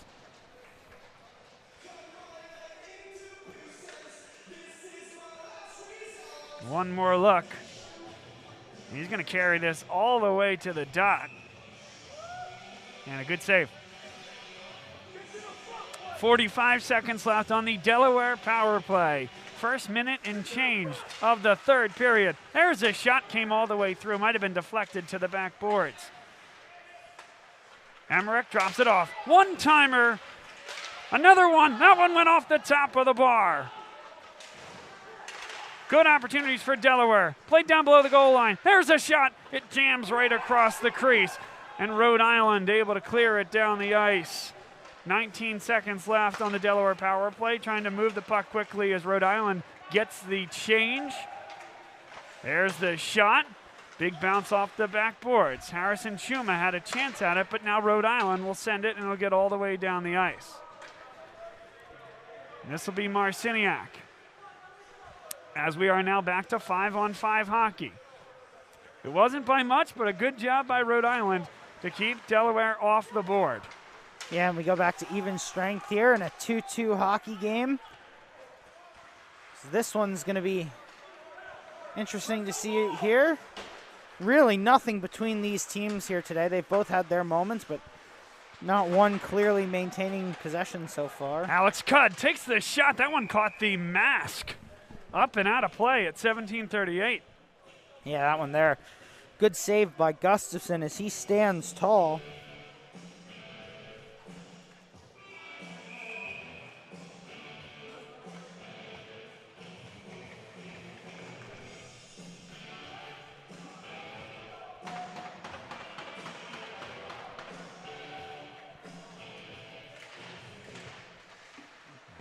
Face-off. One right in front for Raro. Back to the point. Kept in by DeRocher. Now it bounces off the backboards. Forces a save by Corbin Gustafson on the recoil. And what a keep. Yeah. Momentarily, though. Yeah, as that one comes out of the zone, and now Delaware takes it for a skate and chips up. Into the Rhode Island bench. Yeah. So that one goes up, and we'll have a face-off right there.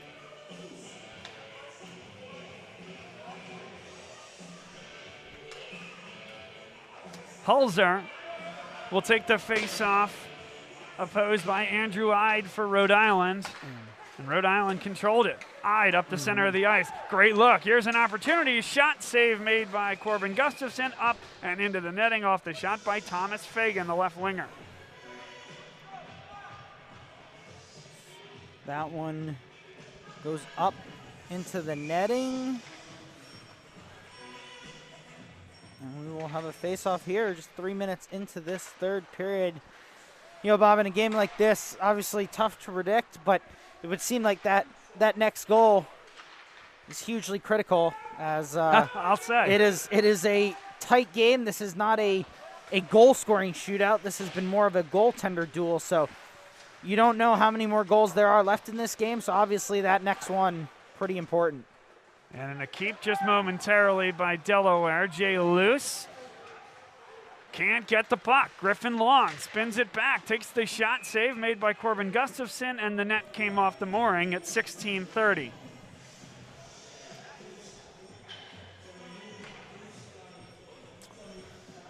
Just 3.5 minutes into this third period. You're watching semifinal, the first of two games between Rhode Island and Delaware, and the next one we'll have, expecting it to start at 2 o'clock, Drexel and Stony Brook. And they did get that one out of the zone. Griffin Long onto the puck, makes one move. He lost the stick. So now he's going to hustle back to the bench to get another stick. And actually, he's just going to come off the ice. And that stick has made its way down below the goal line. Now there's another one right at the top of the circle. Rhode Island, it's going to be Dom Guido getting to the puck. And no one nearly went in the net. It was hit by his own teammate, Dylan Weisselbaumer, and Curtis Briggs, maybe his best save of the day against his own guy. What a big save there. That almost was some self-inflicted. Briggs was not expecting it, but still able to save it. And here we are, just about 5 minutes into this third period. As you said, Drexel, Stony Brook expected to get started at 2 p.m. We're on good time for that right now, obviously. So long as it ends in regulation. I was going to say, as long as we don't head to overtime, we are on time for that start, but we will see how the rest of this one develops. One on none, Ostrander. One on, I would say one on a bunch. 1 on 4 as Ostrander's going to get to the puck now, back behind the net. Good job by Shaw to get there. And Rhode Island sends this one down the ice. That's going to get on net and force Gustafson to cover it up at 15:22. And Lucas, when we talk about overtime, just the way you'd see in the NHL, for example, you get to postseason time, it is different. And they're just going to cut the ice and play 5-on-5 hockey for 20 minutes at a time until we get a winner. So none of this 3-on-3 for 5 minutes and shootout stuff. Big save, big rebound, comes right across the face of the net. Gustafson has to scramble to get back in position, and he will. Yes, he really had to sprawl out for that one there. Able to do it, though. And this one's going to go all the way down the ice. That was off a Rhode Island stick.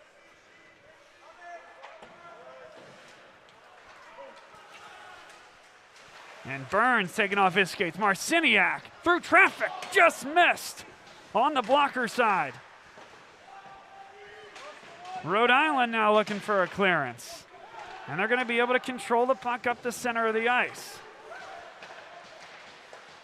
Now looking for possession in the middle of the ice. It'll be Alex Cudd to do that for Rhode Island. Lays a big hit, taking down Patrick Meckel.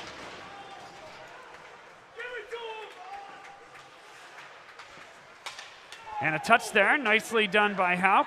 Houck's going to chase it down and get there first, but a nice whisk by the stick of Rhode Island.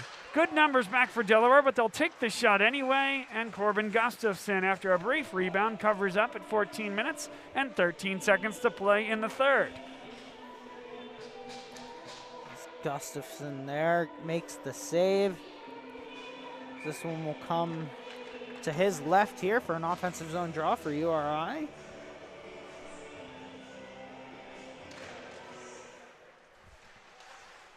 Shot, big rebound, and they were able to get that one away just enough. Delaware now rips it off the boards, gets it to center ice. 13:59 to go. Big hit, and a whistle is going to come. It's going to be a penalty against Delaware.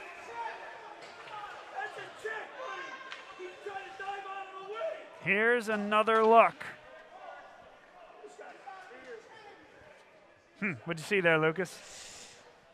We'll see. Obviously, I think the refs are going to give a charge on that one.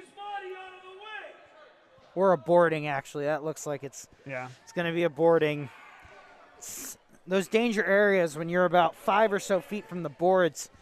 You know, it's the worst place that you can be. It's actually the best place is when you're right up against the boards. You can, you know, take the impact of that hit, but right in that kind of dead zone there, Early tries to make a hit and goes right flying into the boards. I think that's going to be a boarding call. Anyway, you slice it, it's a power play for Rhode Island. And as we've seen, power plays and odd man rushes, that's basically been the extent of the scoring here today. Yep, power plays have been really crucial in this game. So a huge opportunity here for URI to try and take the lead. And then they would have to defend it for the rest of the period. But as we've said, in a game like this, there has not been much goal scoring, so that next goal is huge. And the faceoff is won by Rhode Island, so they can get the offense set up. DeRocher will get it back at the point, has Shaw with him. Jonathan Shaw sends it through traffic. It got all the way to Gustafson. He made the save. Now back behind the net. Andrew Ide with it. He'll play it back to Griffin Long. One more pass to the point, and now he switches places. Shaw right at the top. DeRocher down below the goal line. Ide in the area. And they work around the puck. A good look for Shaw. And I don't think that Gustafson ever saw it, but it teed out of the back of the net. Yeah, Gustafson did not see that one there, but I think it was blocked before it got to him. Is this one? And that one was blocked as well before it got to him. It's cascaded down the ice. Harrison Chuma. And Delaware gets the change. Ryan Burns back there trying to make life more difficult for URI. Shaw will carry it. Across the red line and into the offensive zone. Shaw with a shot. And that bounces up and into the netting. A late whistle. Now we do get the stoppage at 12 minutes and 40 seconds to play. Yeah, and we'll see if, let's see what they call here. They're going to give an offensive zone draw.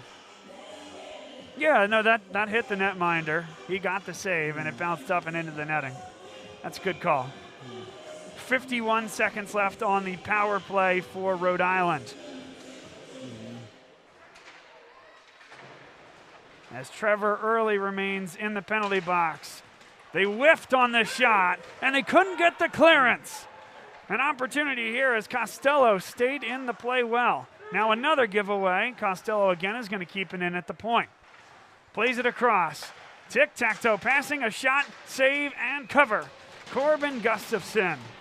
Time of the game, 12:16, 27 seconds on the power play. Yeah, big save from Gustafson there.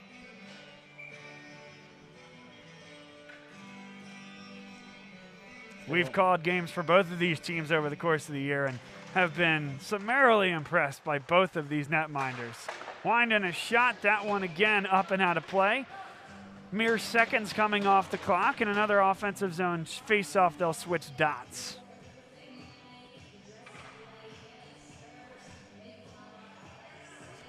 We are tied at 2. Only one spot available from this game in the final.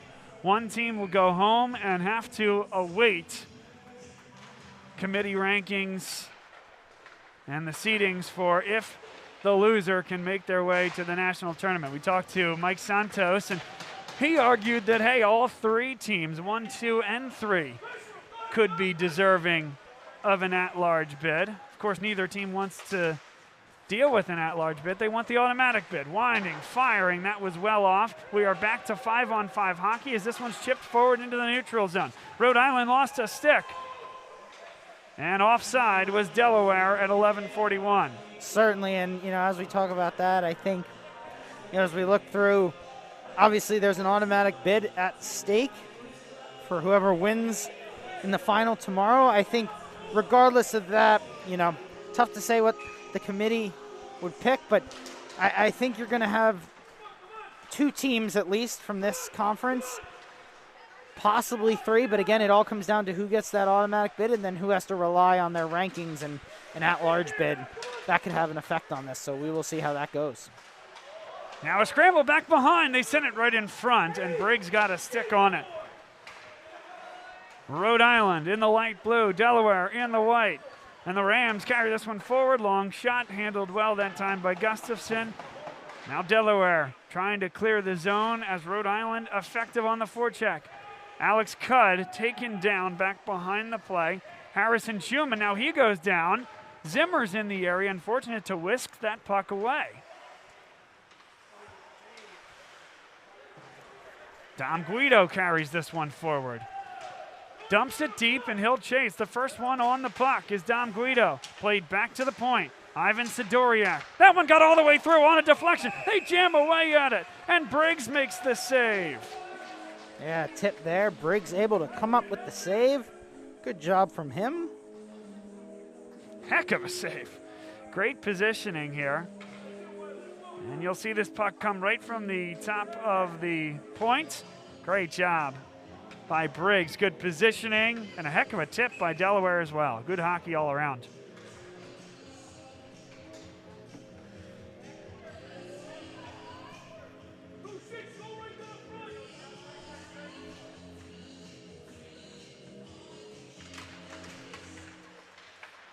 You see here is this one.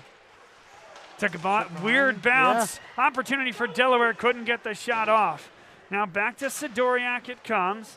He fed that one along the boards. And Rhode Island comes back the other way.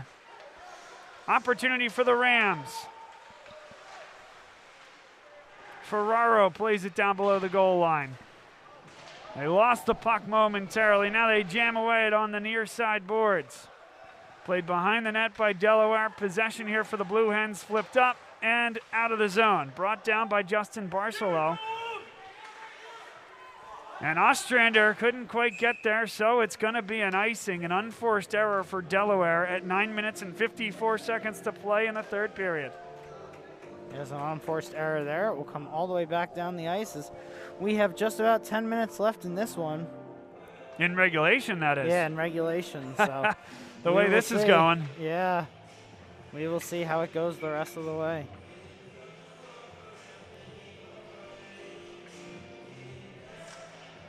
Face-off won by Rhode Island. A backhand save made by Gustafson. And played forward. Onto the stick of Costello. One more touch there. And leaving it off for Griffin Long with a shot. He scores! And Rhode Island takes a 3-2 lead. That's how quickly things can change. Great puck movement. Get it onto the stick of your captain. And it's 3-2. Yeah, that right there. A monster goal. We will see.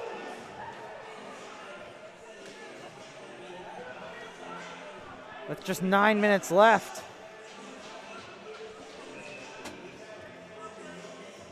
What'd you see there, Lucas? I saw a shot through a defender's legs, and Gustafson was just completely screened there. You know, sometimes, obviously, the defender, when they're in between, it's good because they can block the shot, but if you don't block that shot and it goes through. And the net came off the mooring. Another nice scoring opportunity right off the draw by Rhode Island. 9:26 to play in the third period. A lot of shots starting to stack up here, Lucas. 40 registered shots for Rhode Island, 38 for Delaware.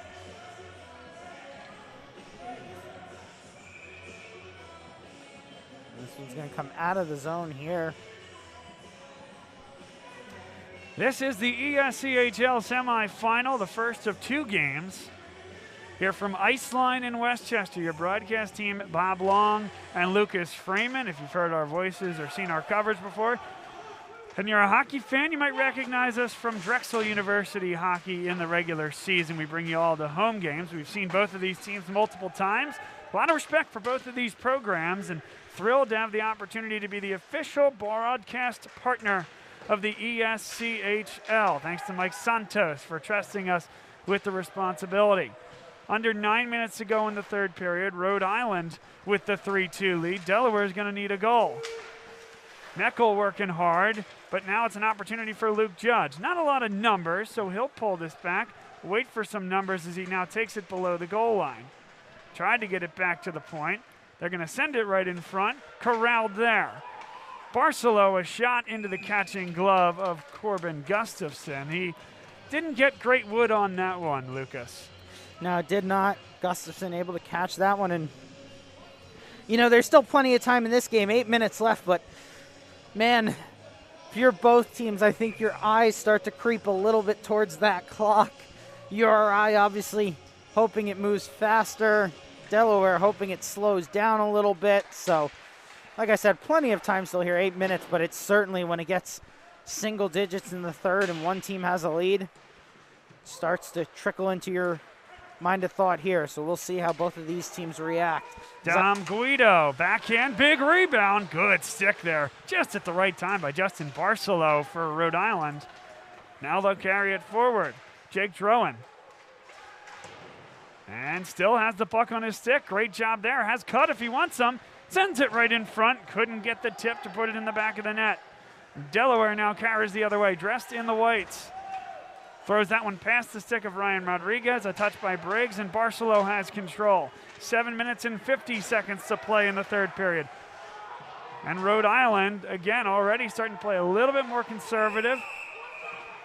And we have a whistle. And what do we have here? Ryan Luppy went right over to the official and had a conversation. There is a whistle, and I think there's an injury or something. Yeah. We have a situation developing here. There is some urgency over there on the Delaware bench. They needed attention right away. Yeah, and you do not like to see this type of urgency here, Lucas.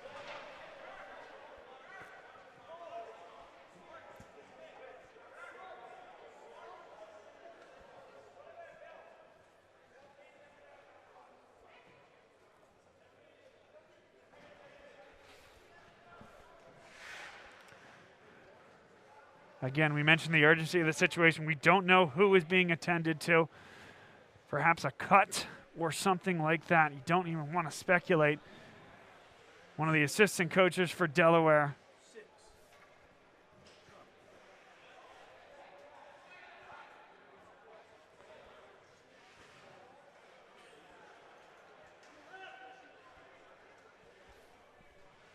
And they are bringing a lot of towels, basically every towel they can find.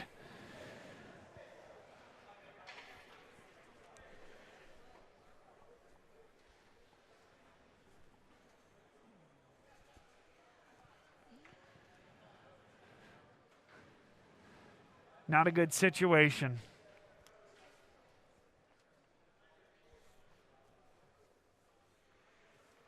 We're going to throw the conference graphic up for now, see what we can find out. We'll be right back.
Joining you back here from Iceline, and if you're wondering why the delay, there was an injury that needed immediate and apparent attention on the Delaware side. I understand that there was some issue that was of grave concern at first glance. Jay Luce came over and we overheard him saying that we'll say the primary issue, without getting into specifics, has been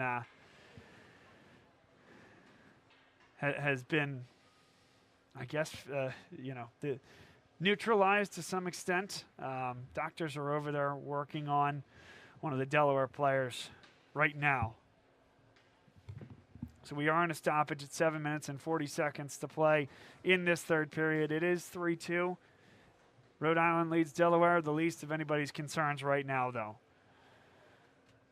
And a wonderful job by the folks here at Iceline getting the doctors on hand right away.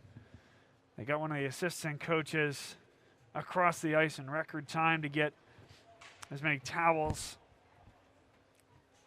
and things as they could to help in the process. We're going to take another break here, folks, but you are watching the ESCHL semifinal, Rhode Island versus Delaware, here on Bob Long Sports. We should be back again soon.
An update here from the rink.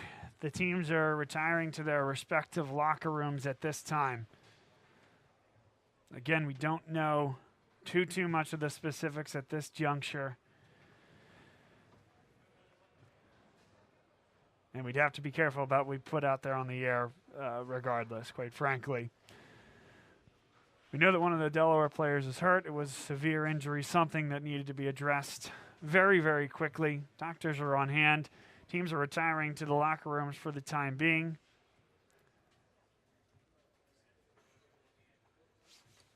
And we'll be right back.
Welcome you back again inside Ice Line.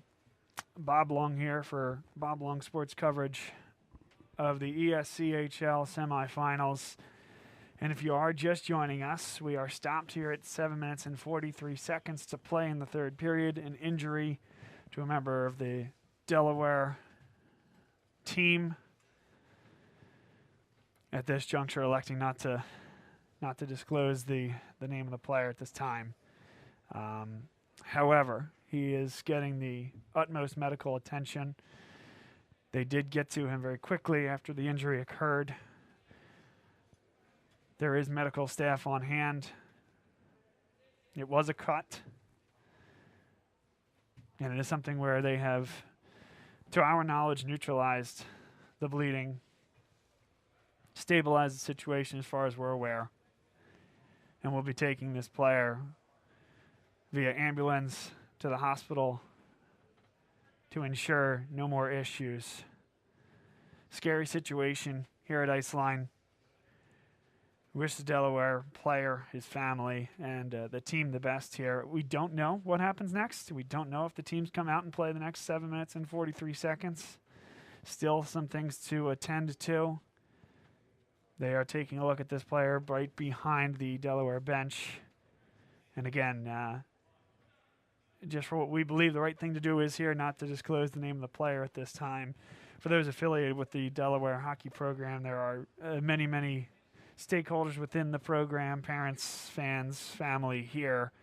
If you're close enough to the situation, I would recommend reaching out to one of the folks here at the ice rink, and they can certainly fill you in. But for the privacy of the program and this particular player, we're not going to disclose at this time. We'll be right back.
Okay, folks, welcome back once again.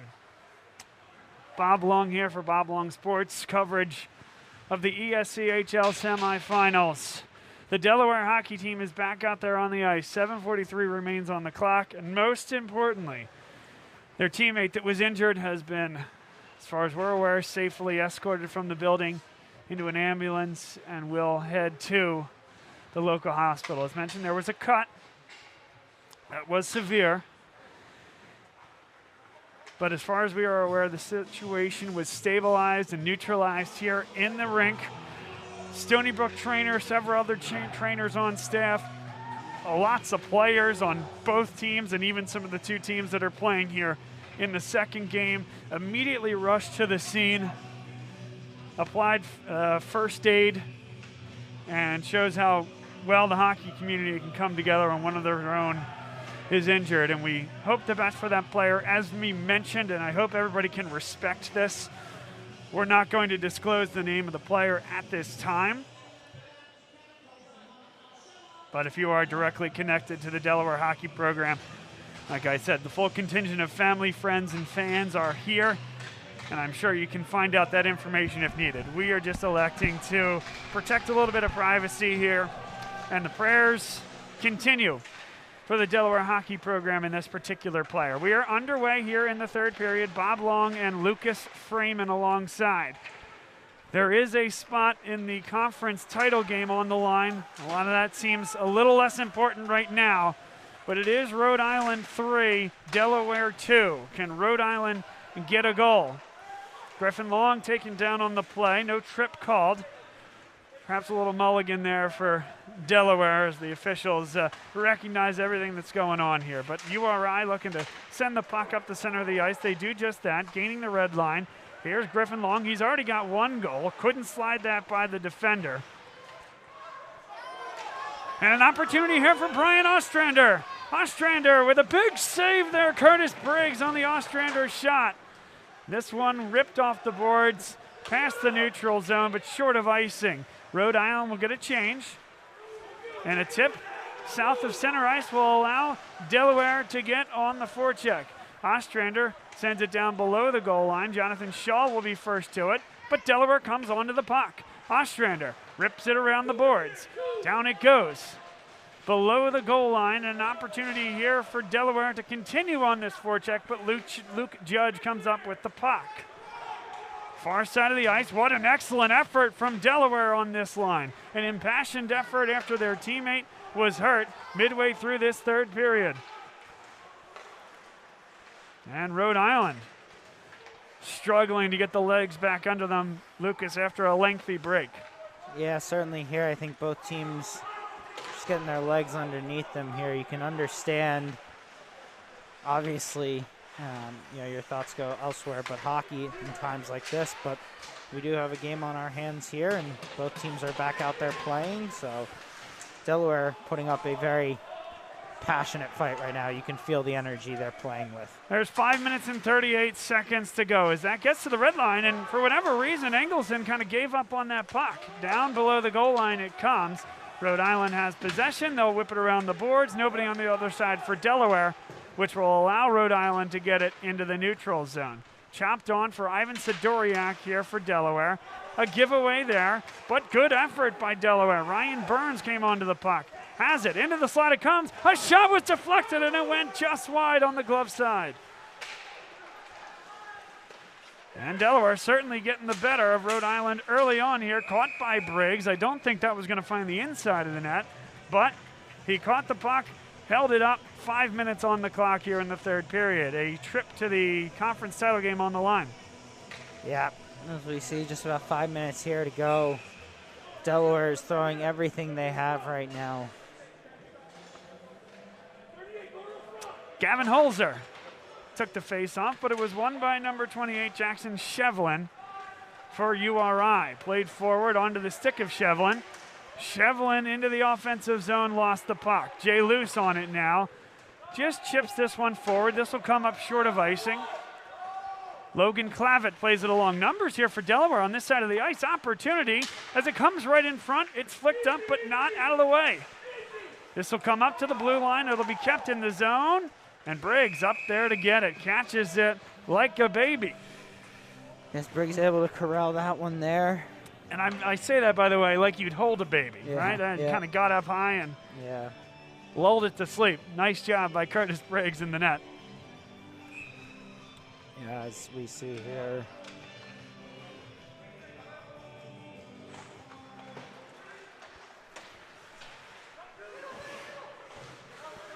On the near side boards, URI in the area and nearly lost the puck. DeRocher just kind of whacked it off the boards. Good thing he did, as it creates an opportunity here. 3-on-3. Griffin Long, everybody on side as he takes it down below the goal line. Is there another goal to be had in this game? Well, it could happen right here. A lot of open ice. 3-on-2. Gavin Holzer, shot, big rebound. Nobody there on the far side after the save by Briggs. And that should be offside. There was no whistle blown. Holzer is okay with that as he brings it on. Good move. Couldn't get it back on the forehand. And a whistle comes. The net came off the mooring at 3:45.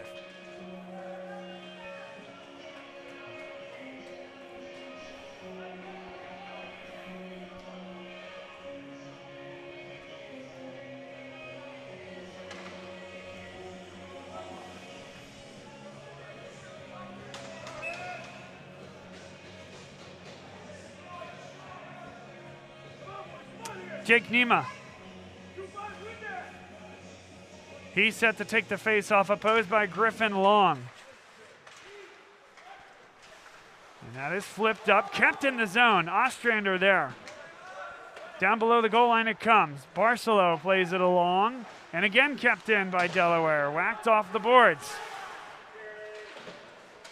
A fantastic forecheck here since the long stoppage that we had about 4 minutes ago. And that one does come out of the zone. Shaw got to the red line. 2 Rhode Island players taken down. And so it's possession for Delaware and Jake Nema. 3 minutes and 9 seconds to go. Delaware, they'll get a change. No, they won't. Icing is the call. And so now the linesman, he's right over there at that Delaware bench. Lucas on it to make sure nobody changes. Yeah, right over there to make sure no one changes.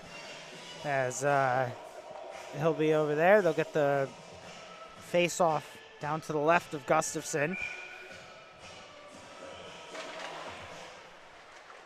Shot saved there by Corbin Gustafson. 3:03 to go. Yeah, Gustafson able to glove that one down.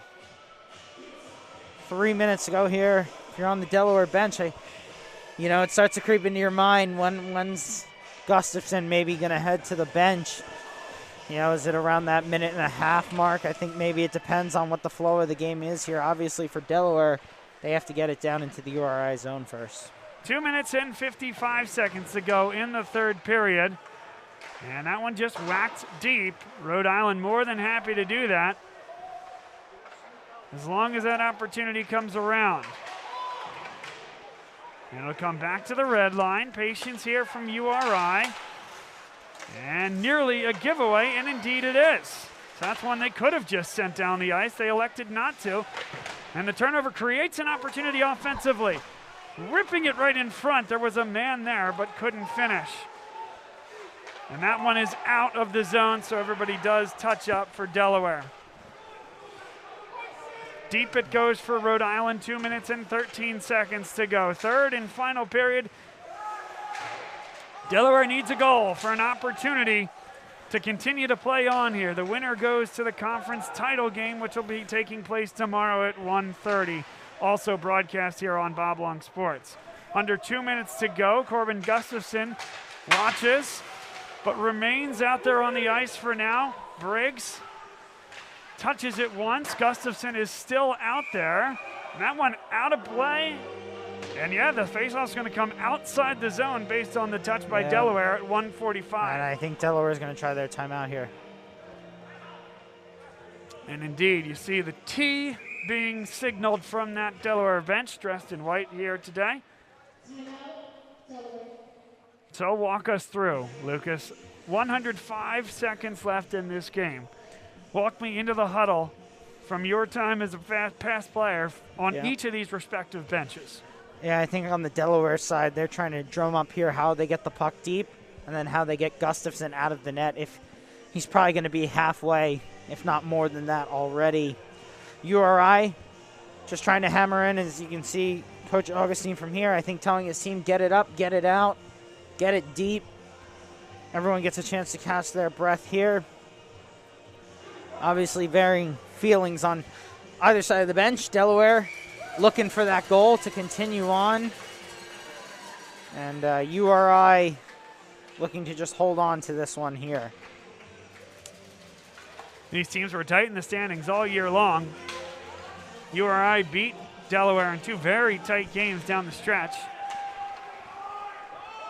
And what do you know, another one-goal game between these two fantastic programs.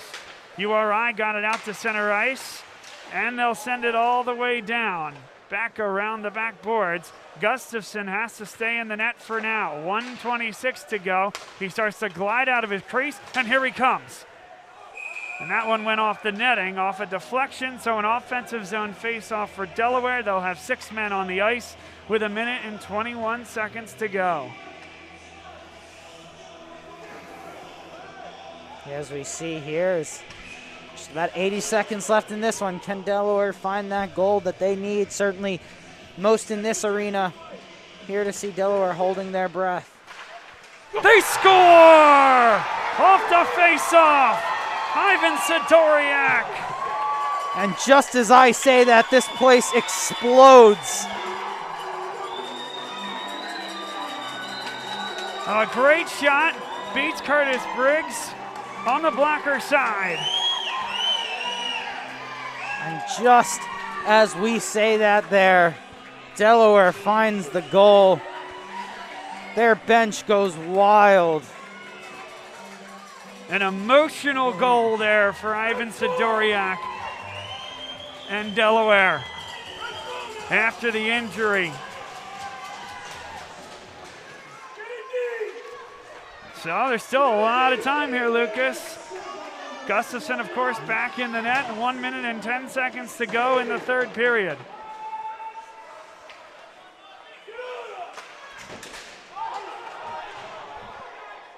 And an icing will be called against Rhode Island. Rhode Island arguing, hey, there was a touch. Yeah. Dennis Engelson, I don't know.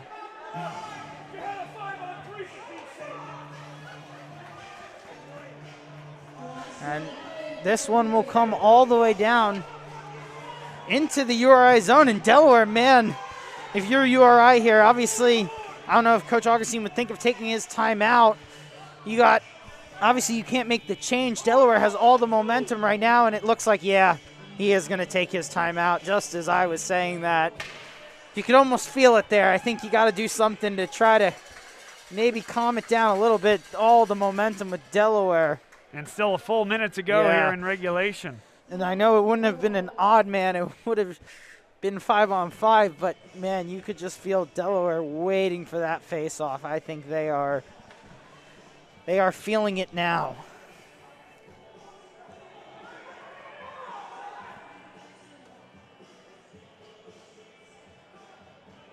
Bob Long, Lucas Freeman here for semifinal number 1 between Rhode Island and Delaware. It's been an excellent hockey game. Of course, marred a bit by a serious injury that was stabilized and neutralized here on site by the athletic trainers, doctors, and staff here at Iceline.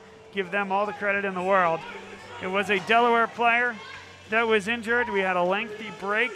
It was 3-2 Rhode Island at the time. Delaware scores a goal at 6-on-5, and maybe some momentum here. 3 apiece with 56 seconds to go. That one kept in. A deflected puck will make its way down below the goal line. Now URI has it. Intercepted there by Delaware's Ryan Rodriguez, but now corralled back by Jake DeRocher. He'll send this one deep. 41 seconds left. And DeRocher, good job there on the forecheck. Puck taken loose here by URI, but Delaware comes back the other way. A lot of open ice. Sidoriak just scored the goal. That shot is high and wide.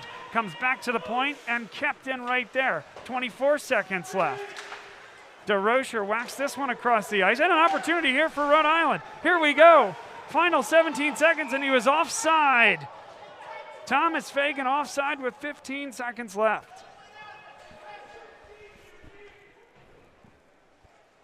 We'll get another look at this one, and he just kind of missed the puck at first, glided into the zone, and then tried to play it as the puck lingered behind.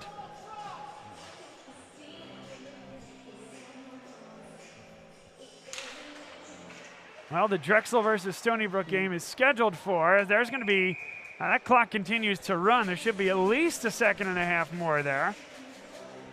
Yeah, as we'll see, URI, Delaware probably doesn't mind that with the defensive zone draw right now, but URI, the offensive zone draw here, 10 seconds.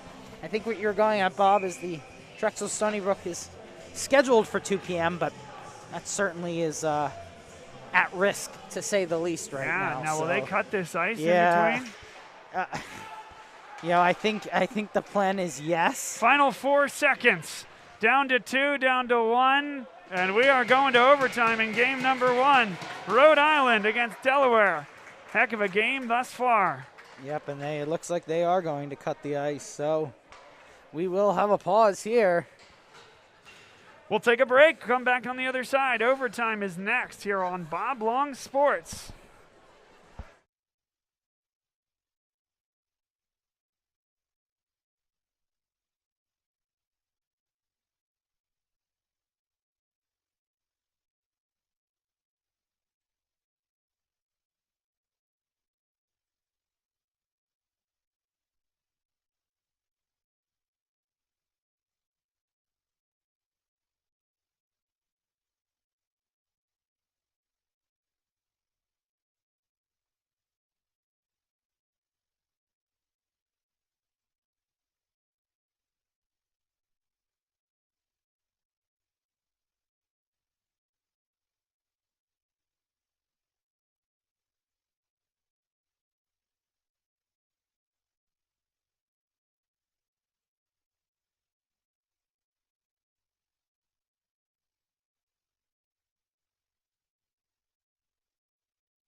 Welcome back inside Iceline here in Westchester, the home of the ESCHL playoffs. Live on Bob Long Sports, the official broadcast partner of the ESCHL playoffs. Bob Long and Lucas Freeman. We are headed to overtime here between Delaware and Rhode Island. We talked about it throughout, but this game was delayed significantly in the third period due to an injury to a Delaware player. It was a severe injury. It was a cut. He has been since stabilized, has been taken off to the hospital. We're told for precautionary purposes and likely to get some stitches, but stabilized before he got out of the building. A wonderful job by all the people here at Iceline. Players, fans, doctors, folks with first aid licenses. Really just an excellent, excellent job. And shows how great the sport of hockey can be and how much folks support one another. But we are now ready for the overtime period, and it is just like NHL postseason rules, Lucas. 5-on-5 for 20 minutes at a time until we get a goal. Yep, NHL rules here. 20 minutes. We will play as long as it takes to find a goal. We will see, obviously, URI was leading. Delaware was able to find a goal in the last minute, tie this game up, so you would have to feel the energy is with them right now. But we will see how this period goes here. Interesting thing to note is we have a little bit of rushes. They do flip sides for this period, so a long change for both teams here. We'll see if that has any effect on this game, but certainly something to note. Pass was played forward. Numbers back here for Delaware. Griffin Long with a shot. It was blocked in front. Nice job by Delaware. Now they come back the other way. Ryan Rodriguez, a clean sheet of ice as he dashes towards the net. He goes hard into the boards at 19:24 to go in the overtime period. 3 goals apiece. Delaware now sets up offensively. A one-timer. Big rebound in front. In fact, I think it was blocked before it even got to Curtis Briggs, this year's Rookie of the Year in the conference. Now Griffin Long, he'll backhand it along. Comes in on Gustafson, has to get down there with the ladle. URI fires that one right across. Good keep there at the point, sent down below the goal line. Sent right across, and he had to get the stick on it again, did Gustafson. And an opportunity for Ryan Rodriguez. Takes the shot, and it's going to bounce over the stick and all the way deep. First to it, number 7, Jack Zimmer. 18:38 to go here in this overtime period. The first to score will win, and Gustafson keeps it out of the back of the net. What a save there. An absolute gem from Gustafson. URI must have thought they had 1 foot in the championship game, but Gustafson stands tall, keeps Delaware in this. Here we go. Breakneck speed here from Iceline. Overtime period underway. First goal will win it. Flipped high. Controlled there momentarily by Rhode Island. Now Ostrander onto it for Delaware. And it bounces over a stick. Opportunity for Jake Nema. Pushes it forward. Gets it on his forehand. And a shot from an off angle was wide. Kept in at the point here by Delaware. Sidoriak's shot was blocked. He'll now shovel it down below the goal line. Sidoriak with a shot. Off angle, banging away at it, and Briggs makes the save at 17:58. Briggs able to corral that one there, get a save. We will have a line change here.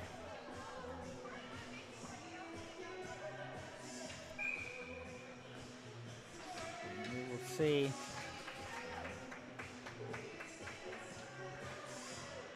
We now have both teams in the next game. Drexel and Stony Brook watching on, as their start time was 2 p.m. Obviously, it will be delayed from that based on the final result of this one, but Alex Cudd hit into the boards. And that should be a great game. We have that call as well here, Lucas. Yeah, that one's coming right up here as soon as this one ends. But certainly we have an exciting finish one way or another in this one. Straubinger lost the puck, and URI just overskated it.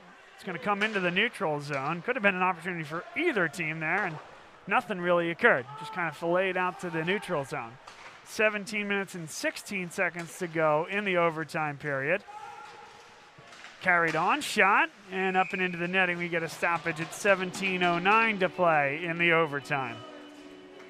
We have a stoppage there, and we will have an offensive zone draw for URI.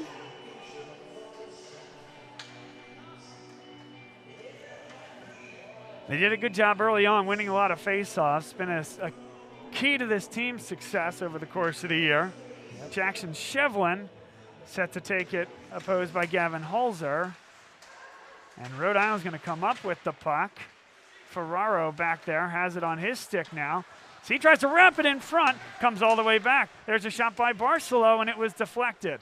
Good block there by Delaware. And an icing is called against the Blue Hens at 17:06. It is 1:56 p.m. here in the East. Like you said once before, Lucas, 4 minutes away from the start time for Drexel and Stony Brook. Yeah, 1 minute away there. We will see. 4 minutes away. Is this backhand saved by Gustafson. Another stoppage. Nice job. The point-blank range by Gustafson to get big and make the save. And, man, all you do is hold your breath every time one of those happens because, woo. And this, any shot can end it. So we will see how this one goes.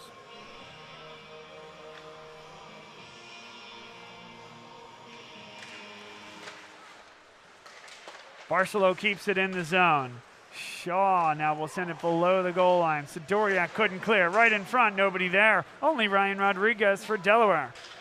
Rodriguez. And that is not an icing at 16:42. URI lost the stick. Jay Lou sends it right in front. That went by the outside post by mere inches. Yeah, and it looked like there was a Delaware player there too. Maybe just didn't see the puck come right across the face of goal, but what a close call there for Delaware. And kept in momentarily by Gavin Holzer. Rhode Island chips this one deep. It'll get all the way beyond the goal line. Rhode Island with a change. Jay Luce carries it forward for Delaware. Nice pass in a tight space for Gavin Holzer. He'll build the offense, and a good poke away by Rhode Island. Who's going to get the puck here? It'll be Delaware. And a touch will send this one deep. First to it is Rhode Island, Dimitri Forend. And they jam away at it on the boards. A shot was saved by Curtis Briggs. Kind of a quick shot, not something he was expecting, but he was there on the near side post to make the save. Now URI into the catching glove of Corbin Gustafson. Another look here, Lucas. As we will see here, that one's pretty straightforward for Gustafson, I think. Just right into the chest. Able to corral that one.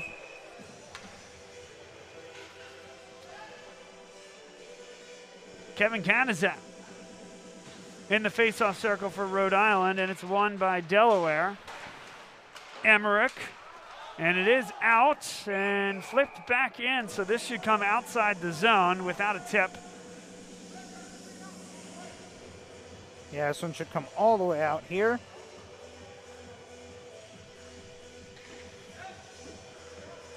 Jake Nima having a discussion. It should have gone all the way to the other end. Yeah, we will see. 15:29 to go in the overtime period. Next goal wins. As this one is flipped deep, they'll win the race. What do we got here? It's going to be an offsides, I think. Oh, offside. Yeah, okay, I think the player beat the puck into the zone, and it's going to come all the way back to this side here. Or... That's a tough call to make there, yeah. And it's going to go all the way back into the defensive zone for Delaware, so...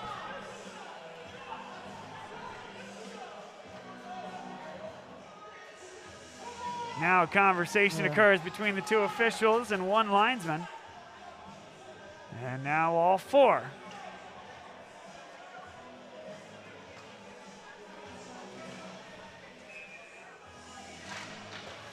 And we'll see here as Delaware will get it clear, so we can move on from that one there. And opportunity right in front, jamming away. Didn't go in.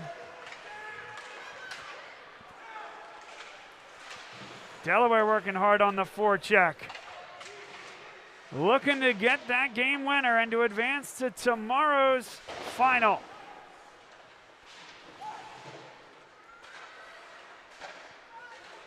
And they whack away at the puck right by the blue line. Ostrander working hard. Alex Cudd, it went over his stick. Cudd's going to get it back. And not a lot of numbers. He looks like he's got some tired legs out there at the end of a shift. Yes, certainly. And a whistle. Certainly tired players, and especially as you get later into overtime, might not be as many players playing, shorter benches. So this is certainly coming down to crunch time for these players as we hit 2 o'clock here on the dot. You know, it's hard to tell sometimes. Obviously a good turnout of Delaware fans, but we also have the, I believe they call it the goal line bar and grill, or the goal line pub up there, and it's hard to almost see how deep it goes right now. There are people up along the glass all the way across, so definitely a good turnout for these ones here. I'm sure a mix of an opportunity here for Delaware. By the way, Lucas, you want to give me your overtime challenge? One from blue, one from white. Who could it be? Yeah, we will see what happens. Here we go. This is Rhode Island. Nick Ferraro leads the way. Ferraro tried to toe drag. Couldn't get the shot off. Hard to tell. This thing can honestly go either way at this point. Both have had some chances. Burns turns on it here for Delaware. He'll get it out of the zone. Controlled here by Rhode Island. Chipped. Strobinger has it now.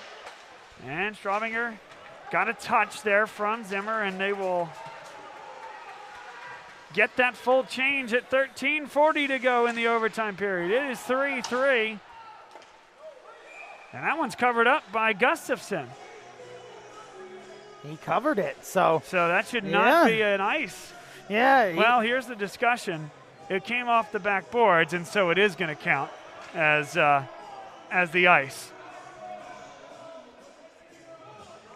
Versus it going on net there, Lucas. Yeah, I guess they're saying came off the backboards. Gustafson covered it after it hit the back wall, so it had already crossed the goal line.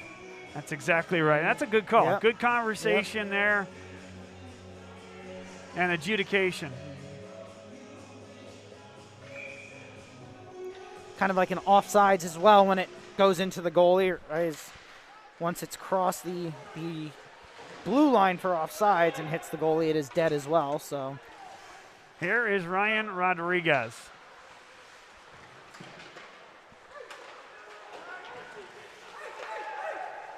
Carried on, edge of the circle, sent across the zone, and Rhode Island pushes this one deep. Right in front, they tried to jam it along and get it in front of the net, could not. Delaware coming back the other way. Numbers here, 3-on-2. It's an odd man rush for Rodriguez. Hulzer, back for Rodriguez. What a save by Briggs. Yeah, great chance for Delaware there, although now URI's going to have to chance to break it up the ice here. Griffin Long, he's already scored once here today. Takes the shot, just missed on the blocker side. Kept in at the point. And what do we have? Too many men. It goes too many men against Rhode Island. Too many against Rhode Island. Let's see here. Griffin Long not happy. They're going to send somebody to the box at 12:43. Delaware on a 2-minute power play. And this, if you're Delaware, obviously you're thinking this is your opportunity here. So this is exactly what you want in overtime. An extra man and a chance to win this one here. And URI taking their time getting onto the ice. The official saying, let's move it. If not for your own sake, but for Drexel and Stony Brooks. Yes, we see full contingents, like I said, from both teams now out here watching. You probably see some fans mixed in from both teams as well. So, and this one ripped around the boards. It'll find its way out of the zone. Zimmer on it now for Delaware.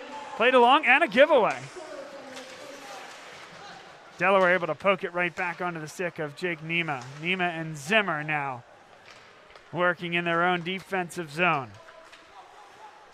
Nema will gain the blue line, kept in at the point and then pulled back. Good work there by Colin Emmerich. Emmerich turns on a dime. Emmerich, wrap around, and a nice stick there by Rhode Island. They'll send it all the way down the ice. This one will come all the way down. 12 minutes left in the overtime period, 1:18 to go on the Delaware power play. And again, it's where most of these goals have come. The last goal wasn't technically a power play, but it was 6-on-5. Rhode Island sends it back down the ice. Gustafson will touch it up as Delaware will re-engage with 1 minute to go. Holzer, could have been a slash there. He goes down. There's nothing called. Delaware on the other side. Guido with a shot. Save made by Curtis Briggs at 11:31.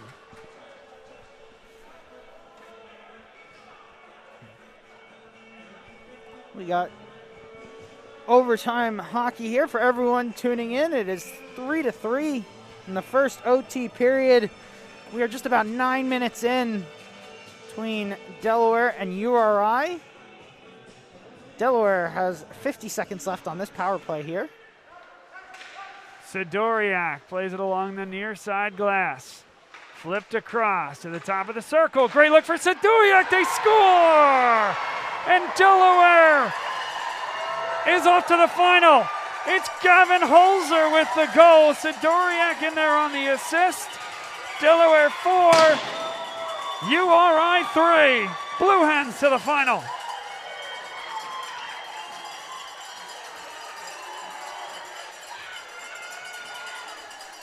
What a game. What a game, and this place just erupts. Delaware. An emotional victory, Lucas. One of their teammates was hurt late in the third period. It was severe.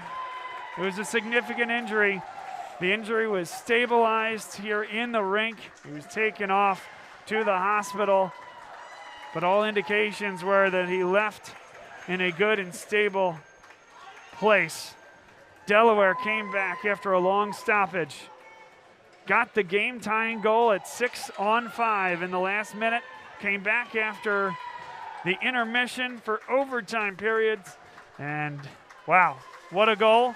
Gavin Holzer, heck of a game. Great game by Ivan Sidoriak, who was in there on an assist as well. And Delaware off to the final, which will take place tomorrow at 1:30, right here at Iceline and right here on Bob Long Sports. Lucas, your takeaways on this one? Man, what a heck of a game we just witnessed. It could have really gone either way. You had a feeling when Delaware got the man-up opportunity, they weren't going to let it by, and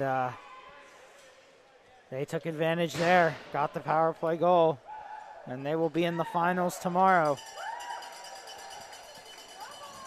Congratulations to the Delaware Blue Hens, and for Rhode Island, now they sit and wait. A decision they would need help to be an at-large bid, but as we talked about with Mike Santos, their record, their body of work over the course of the regular season, he believes, and I see where he's coming from, should be enough to put Rhode Island into the field of 20. Yeah, certainly. And Delaware on their side, win or lose tomorrow, what a huge win in terms of how this impacts the national rankings for them. Tough to leave them out, win or lose tomorrow. Yeah, certainly tough to leave them out. What a game for them. You know, both teams' season not necessarily over yet for either one. Obviously not for Delaware, but URI saw something there. And you know what? We'll have a quick turnaround here as the Zamboni pulls onto the ice. That's right. We'll get an ice cut, and we'll be back in, I guess, about maybe 30 minutes or so for Drexel and Stony Brook. So looking forward to it. What a great game this was. A great way to start the weekend proceedings here from Iceline. This is the ESCHL playoffs, live here on Bob Long Sports, the official broadcast partner of the league. Stay with us. We'll be back for Game 2 in just a few minutes.